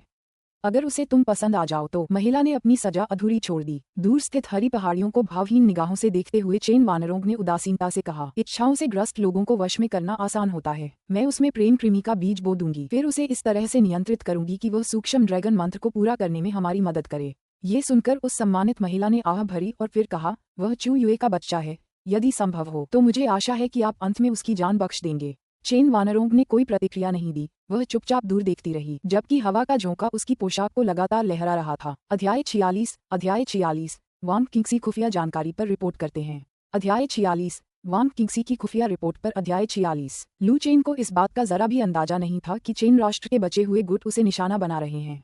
ब्रोकेड गार्ड्स के आने से उसकी व्यस्तता और भी बढ़ गई। ब्रोकेड गार्ड्स द्वारा लाई गई जानकारी बहुत अधिक थी और उन्होंने पिछले कुछ दिन अपने अध्ययन कक्ष में एकत्रित खुफिया जानकारी का गहन अध्ययन करने में बिताए थे। ये कहना जरूरी है कि ब्रोकेड गार्ड्स की क्षमताएं वास्तव में बेहद प्रभावशाली थीं। उनके स्वामी के रूप में उनकी देखरेख के बिना भी ब्रोकेड गार्ड्स ने महान जिया राजवंश के कुछ पुराने मामलों की पूरी तरह से जांच करने में कामयाबी हासिल की थी। उदाहरण के लिए, उनकी मां की मृत्यु के बारे में सच्चाई और कैसे सुम सम्राट कुलीन परिवारों के समर्थन से धीरे धीरे उनके प्रति शत्रुतापूर्ण हो गया था। उस समय जब लू चेन ब्रोकेड गार्ड्स की फाइलों को पलट रहा था, उसकी भौहें हर मिनट और अधिक सिकुड़ती जा रही थीं। अभिलेखों के अनुसार सुम सम्राट की प्रेमिका की हत्या उसकी मां ने कर दी थी और सुम सम्राट उससे बेहद नफरत करता था और उस नफरत को उसने उस पर भी निर्देशित किया। यहाँ तक कि सुम सम्राट ने उसके जन्म के समय ही उससे छुटकारा पाने पर विचार किया था। जहाँ तक इस बात का सवाल है कि उसकी मां ने सुम सम्राट की पसंदीदा महिला की हत्या क्यों की, तो ये हरम के तुच्छ मामलों से ज्यादा कुछ नहीं था, जैसे कि महारानी के पद के लिए चल रहा संघर्ष। लू चेन को इन मामलों में कोई दिलचस्पी नहीं थी। अब उसकी दिलचस्पी सिर्फ इस बात में थी कि वह राजधानी कैसे लौट सकता है। सुम सम्राट के उसके प्रति रवैये को देखते हुए ऐसा लगता था कि इस जीवन में राजधानी लौटने का उसका एकमात्र रास्ता विद्रोह ही हो सकता है। उत्तरी राजकुमार को छोड़कर कोई भी राजकुमार सत्ता संघर्ष में भाग ले सकता था। सामान्य तौर पर उसके लिए इसमें भाग लेना असंभव था। सुम सम्राट कभी इसकी अनुमति नहीं देते। वापस लौटने का काम शायद केवल उसका शव ही कर सकता है। तभी दरवाजे के बाहर से एक मधुर आवाज आई, राजकुमार, क्या आप वहाँ हैं? इस सेवक को कुछ महत्वपूर्ण सूचना देनी है। वांग किंगसी की आवाज सुनकर लू चेन ने अपने हाथों में मौजूद खुफिया जानकारी एक तरफ रख दी। खैर, बहुत सारे मामले थे और उन्हें थोड़े समय में हल नहीं किया जा सकता था। बेहतर होगा कि धीरे धीरे आगे बढ़ें। उनके पास काफी समय था, इसलिए पहले थोड़ा आराम कर लेना ही बेहतर था। अंदर आ जाओ, उसने कहा। लू चेन के शब्द समाप्त होते ही पतले लाल जालीदार कपड़े पहने वांग किंगसी एक समान कदमों से अध्ययन कक्ष में दाखिल हुई। अब तक वांग किंगसी पूरी तरह से लू चेन के वश में हो चुकी थी। शायद उनके रिश्ते के लगातार विकास के कारण वह पहले से कहीं अधिक आकर्षक और मोहक हो गई थी। एक नाजुक नाक, कोमल लाल होंठ, पतली कमर और जैड जैसी सफेद त्वचा, साथ ही उससे हर समय निकलने वाली मनमोहक खुशबू। यहाँ तक कि उसके पास से गुजरते हुए भी कोई अनायास ही उसके साथ कुछ करने के बारे में सोचने लगता था। अगर लू चेन पहले से ही 9वीं श्रेणी का मार्शल आर्टिस्ट न होता तो ड्रैगन और टाइगर पिल के प्रभाव से प्रेरित होकर वह वांग किंगसी पर हमला कर सकता था। बेशक, हालांकि लू चेन अब खुद पर नियंत्रण रख सकता था, इसका मतलब यह नहीं था कि वह वांग किंगसी के साथ संबंध बनाने की कोशिश छोड़ देगा। जब मु जिक्सुआन और अन्य 2 गर्भवती थीं, उस दौरान वांग किंगसी ही ज्यादातर उनकी देखभाल करती थीं और वह लगभग हर दिन राजकुमार के महल में जाती थीं। अन्य तीनों की तुलना में लू चेन को वांग किंगसी के प्रति अधिक प्रबल आकर्षण महसूस हुआ। शायद इसका कारण उसका ओयरान होना था। इस विचार मात्र से ही कि वह बेहद प्रिय ओयरान केवल उसकी दासी है, लू चेन अत्यधिक उत्तेजित हो गया। ये कहना जरूरी है कि कभी कभी रुतबा दिखावे को और भी बेहतर बना देता है। जब वांग किंगसी अध्ययन कक्ष में दाखिल हुई तो उसने धीरे से कहा, मैंने राजकुमार को देखा है। लू चेन ने वांग किंगसी की ओर एक नजर डाली और फिर उसका कोमल हाथ उठाकर उसे जबरदस्ती अपनी बाहों में खींच लिया। वांग किंगसी ने विरोध नहीं किया और जल्द ही लू चेन की बाहों में बैठ गई। इस आदमी के सामने उसके पास विरोध करने की कोई शक्ति नहीं थी और न ही उसे इसकी आवश्यकता थी। वह उसकी दासी थी, उसके आदेशों का पालन करने वाली, जैसा वह चाहे उसके साथ कर सकती थी। लू चेन ने पूछा, आप मुझसे किस लिए मिलना चाहते हैं? वांग किंगसी ने उत्तर दिया, राजकुमार लू शुयुन ने एक पत्र भेजा है जिसमें कहा गया है कि ब्लड मून टावर के टावर मास्टर व्यक्तिगत रूप से उत्तरी शहर का दौरा करने की योजना बना रहे हैं और चाहते हैं कि यह सेवक राजकुमार के महल से हाल के घटनाक्रमों को इकट्ठा करे, विशेष रूप से उस रहस्यमय ग्रैंडमास्टर की किसी भी गतिविधि के बारे में पता लगाए। ये सुनकर लू चेन क्षण भर के लिए अचंभित रह गया। क्या उसका भाई शुयुन अभी भी हार नहीं मान रहा था? उत्तरी शहर में इतने लंबे समय तक रहने के बाद उसे ये पता होना चाहिए था कि चू परिवार ने उससे संपर्क करने के लिए किसी को नहीं भेजा था। वह लू चेन के साथ क्यों समय बर्बाद करेगा? वांग किंगसी के शरीर को सहलाते हुए लू चेन ने पूछा। ब्लड मून टावर के टावर मास्टर के पास ग्रैंडमास्टर स्तर की शक्ति होनी चाहिए, है ना? क्या वह मेरी हत्या करने आ रहा है? वांग किंगसी ने उत्तर दिया, राजकुमार ने इस सेवक को कुछ नहीं बताया। उन्होंने केवल इस सेवक से कहा था कि वह राजकुमार के महल में हाल ही में हुई घटनाओं की रिपोर्ट करे और यह भी बताए कि क्या उस रहस्यमय ग्रैंडमास्टर की ओर से कोई गतिविधि हुई है। लू चेन मन ही मन सोच रहा था कि शायद उसके भाई शुयुन को अभी तक ये पता नहीं था कि उनके पिता सुम सम्राट दक्षिण के कुलीन परिवारों के खिलाफ कार्रवाई की योजना बना रहे हैं। इतना कुछ दांव पर लगा होने के बावजूद वह चू परिवार का समर्थन हासिल करने की आकांक्षा क्यों रखता है? कहीं ऐसा न हो कि आपका भी नाम चू परिवार के साथ ही समाप्त हो जाए, उसने चेतावनी दी। तभी वांग किंगसी के मन में एक विचार आया और उसने आगे कहा, हाँ राजकुमार, मैंने किसी और चीज के बारे में भी पूछताछ की थी। लू चेन ने पूछा, यह क्या है? मैंने सुना है कि ड्यूक मून निवास के सभी लोगों को उत्तर पश्चिम में निर्वासित कर दिया गया है। मिस्टी पवेलियन का खुफिया नेटवर्क भी काफी मजबूत था। वे राजधानी में घटित घटनाओं की जानकारी तुरंत प्राप्त कर लेते थे, जिसे वांग किंगसी को पता चल जाता था। ड्यूक मू के निवास के बारे में खबर सुनकर और ये देखते हुए कि राजकुमारी भी ड्यूक मू की बेटी थी, लू चेन को इस बात की चिंता होना स्वाभाविक था। इसीलिए उसने पहल करके इस मुद्दे को उठाया। हालांकि ये सुनकर लू चेन ने तुरंत कहा, मुझे इसके बारे में पहले से ही पता है। इसके बाद वांग किंगसी ने कहा, तो फिर मेरे पास बताने के लिए और कुछ नहीं है। ये कहते हुए वांग किंगसी ने अपने शरीर को थोड़ा सा हिलाया। उसे बैठने में कुछ असहजता महसूस हो रही थी। उसी क्षण लू चेन ने मुस्कुराते हुए कहा, नहीं, आपको अभी एक काम और करना है। संयोगवश मुझे अभी थोड़ी थकान महसूस हो रही थी और मुझे आराम करने की जरूरत है। ये सुनकर वांग किंगसी ने लू चेन को गुस्से भरी नजरों से देखा और उसके इशारे को समझते हुए खड़ी हो गई और अपनी मेज पर बिखरे हुए खुफिया कागजातों को समेटने के लिए मेज पर झुक गई। मेजबान और वांग किंगसी के बीच एक बार स्नेह का संचार हुआ। ची शोधन मंत्र अनुभव जोड़ 20, कायाकल्प कौशल अनुभव जोड़ 20, कायाकल्प कौशल के द्वितीय स्तर पर पहुंचने के लिए मेजबान को बधाई। संकेत सुनने के बाद लू चेन ने वांग किंगसी की ओर देखा, जो लेटी हुई थी और कुछ हद तक असमंजस में थी। ये बात जगजाहिर थी कि मार्शल आर्टिस्टों को गर्भधारण करने में कठिनाई होती है और वह इस बात से अवगत था। हालांकि जब से मु जिक्सुआन और अन्य महिलाएं गर्भवती हुई थीं, वांग किंगसी लगभग प्रतिदिन राजकुमार के महल में आती थी, हर दिन उसके साथ स्नेह बढ़ाती थी, लेकिन फिर भी वांग किंगसी निसंतान ही रही। भले ही वांग किंगसी 9वीं श्रेणी की मार्शल आर्टिस्ट थी, लेकिन क्या गर्भधारण करने में ये कठिनाई कुछ ज्यादा ही नहीं थी? लगभग 1 साल बीत चुका था। क्या वांग किंगसी के शरीर में कोई समस्या हो सकती है? लू चेन को नहीं लगता कि समस्या उसके शरीर में है। आखिर उसने ड्रैगन और टाइगर की गोली ली थी और ड्रैगन और फीनिक्स की चाय भी पी थी। ये केवल वांग किंगसी के शरीर में ही कुछ गड़बड़ी हो सकती है। कुछ देर सोचने के बाद लू चेन ने अपनी कायाकल्प करने की क्षमता का उपयोग करके वांग किंगसी के शरीर की जांच की। कायाकल्प करने का कौशल दूसरे स्तर पर पहुंच गया था और उसके लिए किसी के शरीर में छिपी हुई चोटों या बीमारियों की जांच करना बहुत आसान था। जब उसने वांग किंगसी के पेट पर हाथ रखा तो उसके शरीर के अंदर की स्थिति पल भर में उसके दिमाग में कौंध गई। वांग किंगसी के शरीर में कोई समस्या नहीं थी और वह किसी भी सामान्य महिला के शरीर की तरह ही थी। ये काफी अजीब था। उसका शरीर तो ठीक था, फिर भी गर्भवती होना उसके लिए बहुत चुनौतीपूर्ण था। क्या वाकई इसका कारण ये हो सकता है कि वह 9वीं कक्षा में मार्शल आर्टिस्ट थी? अगर ऐसा होता तो भविष्य में किसी खूबसूरत महिला से बच्चे पैदा करना उसके लिए और भी मुश्किल हो जाता। तभी अचानक वांग किंगसी बोल पड़ी, राजकुमार, आप अपनी मैडम चू को कब खाने की योजना बना रहे हैं? उसकी ईर्ष्या दिन ब दिन बढ़ती जा रही है और वह मुझे दिन ब दिन परेशान करती जा रही है। ये सुनकर लू चेन का चेहरा एक पल के लिए जम गया। फिर वह हंसते हुए बोला, इसका क्या मतलब है? क्या तुम्हें सच में लगता है कि मैं उसके साथ कुछ अपमानजनक करूंगा? वांग किंगसी ने कहा, जैसे ही आप मैडम चू शब्द सुनते हैं, आप और भी उग्र हो जाते हैं। क्या अब भी आपको इसे समझाने की जरूरत है? लू चेन ने ठहाका लगाते हुए हंसते हुए कहा, लगता है तुम्हें अभी भी समझ नहीं आया कि एक महिला दासी क्या होती है। मेरी बातों में दखल देने की हिम्मत कैसे हुई? आज तुम्हें ठीक से सबक सिखाया जाएगा। हे भगवान, राजकुमार, मुझे अपनी गलती का एहसास है, उसने गिड़गिड़ाते हुए कहा। अच्छा भाई, उसने प्यार से कहा। अध्याय 47 लू चेन की समस्या 1। अध्याय 47 लू चेन की समस्या। वांग किंगसी लू चेन के अध्ययन कक्ष से अस्त व्यस्त हालत में निकली। उनके बाल खुले और लहरा रहे थे और उनका चेहरा लालिमा से लाल था। उसकी चाल अस्थिर और लड़खड़ाती हुई थी। जैसे ही वह मुख्य आंगन से बाहर निकली, संयोगवश उसकी मुलाकात गश्त पर तैनात चू युकीन से हो गई। वांग किंगसी को इस हालत में देखकर चू युकीन समझ गई कि वह कुतिया जरूर चेना को बहकाने गई होगी। चू युकीन ने ताना मारते हुए कहा, सुश्री वांग, मैंने सुना है कि 100 फूलों के टावर में कारोबार बहुत अच्छा चल रहा है। टावर की मुखिया होने के नाते आप वहां जाकर कारोबार की देखरेख क्यों नहीं करती, बल्कि हर दिन राजकुमार के महल में क्यों आती हैं? चू युकीन की आंखों में ईर्ष्या देखकर वांग किंगसी ने मुस्कुराते हुए कहा। वह इस बात से भली भांति परिचित थी कि चू युकीन उसे क्यों नापसंद करती थी। क्या यह इसलिए नहीं था क्योंकि वह हर दिन उत्तरी राजकुमार की सेवा करती थी, जिससे उसके मन में ईर्ष्या उत्पन्न होती थी? तब वांग किंगसी ने कहा, महोदया चू, राजकुमारी और कई अन्य महिलाएं गर्भवती हैं, इसलिए राजकुमार की सेवा केवल मुझ जैसी रखेल ही कर सकती है।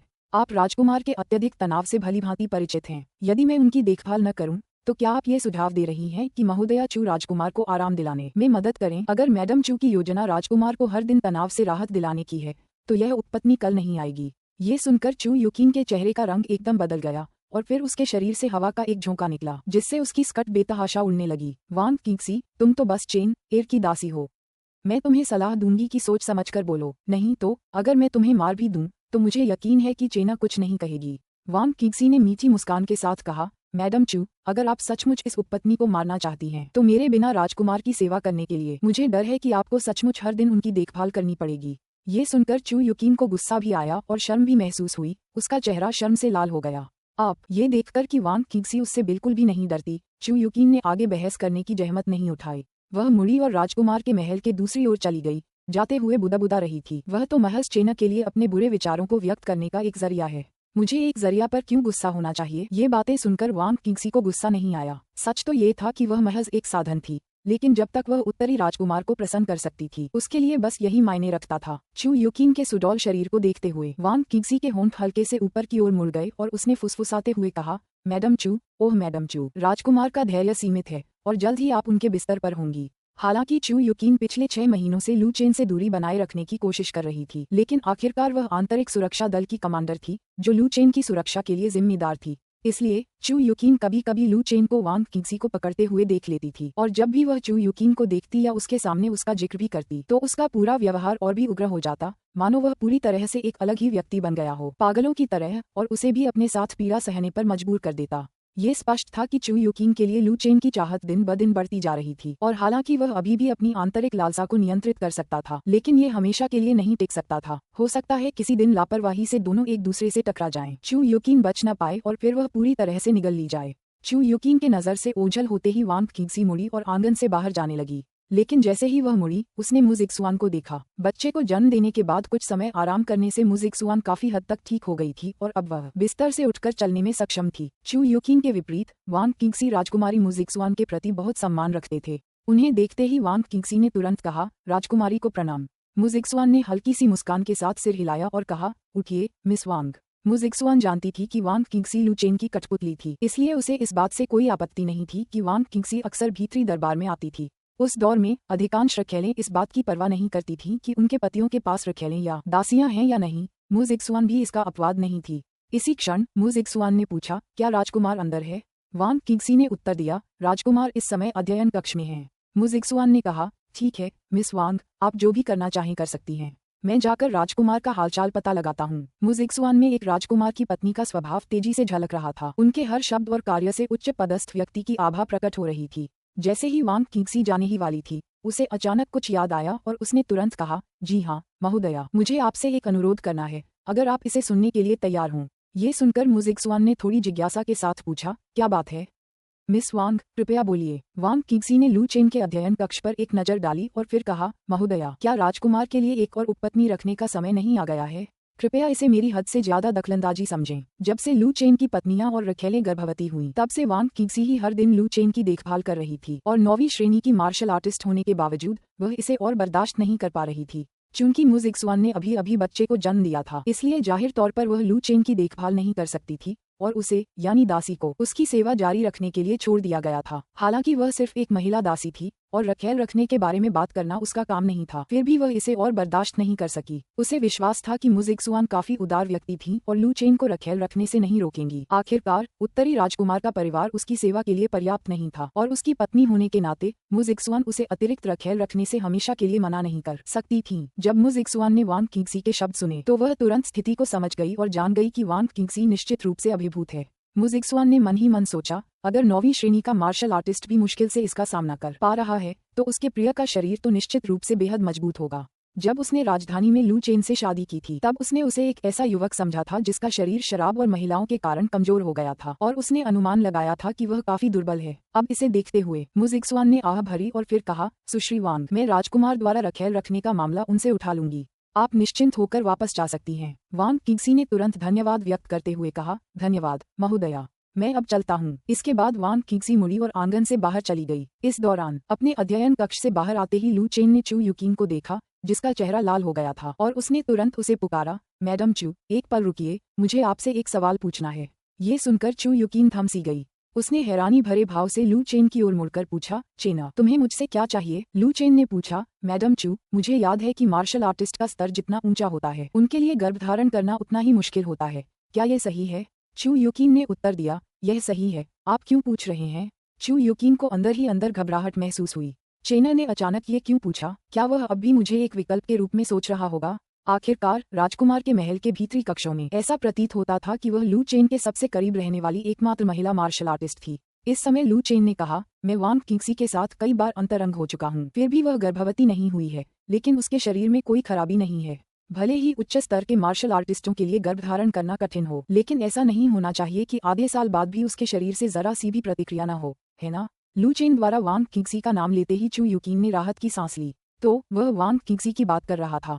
उसने सोचा था कि वह उसे घूर रहा है। चू युकिन ने गर्मजोशी से मुस्कुराते हुए जवाब दिया, चेना, क्या तुम इस बात से अनजान हो कि 5वीं श्रेणी से ऊपर के मार्शल आर्टिस्ट अपनी आंतरिक शक्ति का उपयोग करके अपने शरीर से कुछ अशुद्धियों को बाहर निकाल सकते हैं?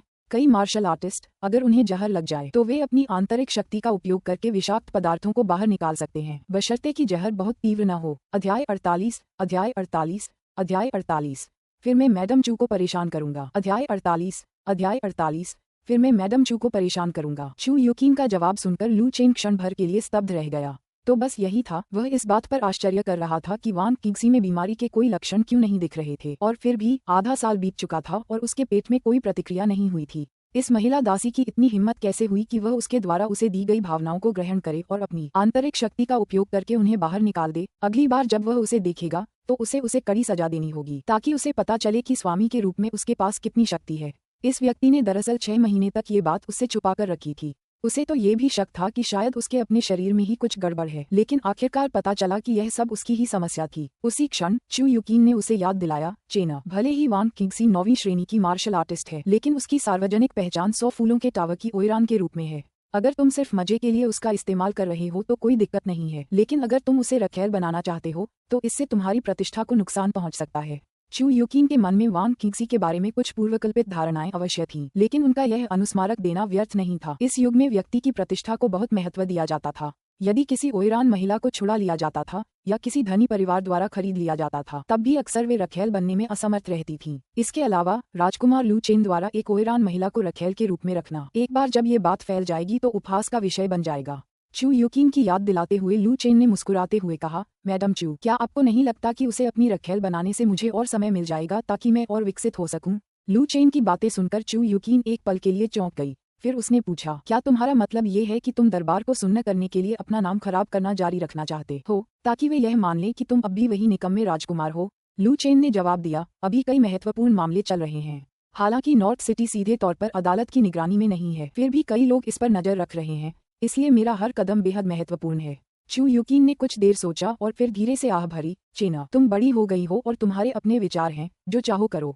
अगर तुम्हें कोई परेशानी हो तो मुझे बताना, मैं तुम्हारे दादाजी से तुम्हारी मदद करने के लिए कह दूंगी। ये सुनकर लू चेन मुस्कुराई और बोली, मैडम चू, मुझे हाल ही में थोड़ी परेशानी का सामना करना पड़ा है। चू युकिन ने चिंता से पूछा, क्या परेशानी है? लू चेन ने उत्तर दिया, हाल ही में जब मैं मार्शल आर्ट का अभ्यास करता हूँ तो मुझे हमेशा अपने डांटियन में एक सांस का चक्र महसूस होता है, जिससे मुझे बहुत बेचैनी होती है। क्या आप मेरी मदद कर सकते हैं और इसकी जांच करके पता लगा सकते हैं कि क्या हो रहा है? ये सुनकर चू यूकिन अचंभित रह गई। जब लू चेन छोटी थी तब वह अक्सर उसके शरीर की जांच करती थी, लेकिन अब जब वह इतना बड़ा हो गया है और उसकी अपनी पत्नी भी है तो इस समय उसके शरीर की जांच करना उसके लिए कुछ हद तक अनुचित था। आखिरकार वह एक वयस्क था और पुरुषों और महिलाओं में अंतर होते हैं। चू यूकिन ने कुछ देर सोचा और फिर कहा, चेना, अब तुम बालिग हो चुकी हो, इसलिए तुम्हारे शरीर की जांच करना मेरे लिए उचित नहीं होगा। मैं जनरल ली से बाद में तुम्हें देखने के लिए कहूंगी, उन्हें समस्या का पता चल जाना चाहिए। ये सुनकर लू चेन ने कहा, मैडम चू, जनरल ली तो केवल 8वीं श्रेणी के मार्शल आर्टिस्ट हैं और उन्हें इस स्तर तक पहुंचे हुए ज्यादा समय नहीं हुआ है। उनके पास आपका व्यापक अनुभव नहीं है। तब चू यूकिन ने कहा, क्या आपके पास अभी भी ब्रोकेड गार्ड नहीं है? कमांडर किन अभी भी यान काउंटी में ही होंगे, है ना? वह एक ग्रैंड मास्टर हैं, उन्हें इसकी जांच करने दीजिए। चू यूकिन ने खुद लू चेन के शरीर की जांच करने से इनकार कर दिया। उसे डर था कि कहीं फिर से अंतरंग संपर्क न हो जाए। चू यूकिन की बातें सुनकर लू चेन ने गहरी सांस ली और फिर कहा, मैं समझ गया, मैडम चू, अब आप मुझसे नफरत करती हैं। चू यूकिन ने तुरंत कहा, चेना, तुम इस तरह कैसे बात कर सकती हो? मैं तुम्हारी चाची हूँ, मैं भला तुम्हें कैसे तुच्छ समझ सकती हूँ? लू चेन ने कहा, जब मैं छोटी थी तो तुम अक्सर मेरे शरीर की जांच करती थी, लेकिन अब जब मैं बड़ी हो गई हूँ तो तुम ऐसा करने से इनकार करती हो। अगर यह मेरा अपमान करना नहीं है तो फिर क्या है? उसकी बातें सुनकर चू यूकिन का चेहरा शर्म से लाल हो गया और ये लाली उसकी गर्दन तक फैल गई। चू यूकिन कुछ कहने ही वाली थी कि लू चेन तुरंत मुड़कर बोला, मैडम चू, अगर आप मेरी जांच में मदद नहीं करना चाहती तो भूल जाइए। अगर सच में कुछ हो गया तो मैं तो मर ही जाऊंगा और लगता है कि अब आपको मेरी कोई परवाह ही नहीं है। ये शब्द सुनकर चू यूकिन का दिमाग सुन्न हो गया।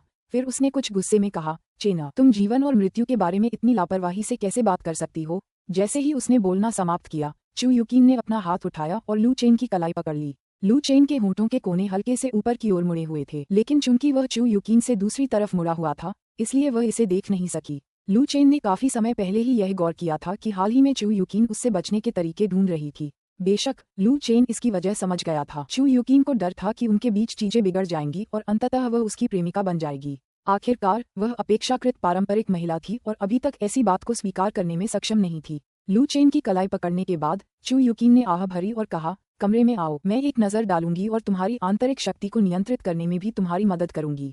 चू यूकिन काफी समय से लू चेन के शरीर की जांच करना चाहती थी।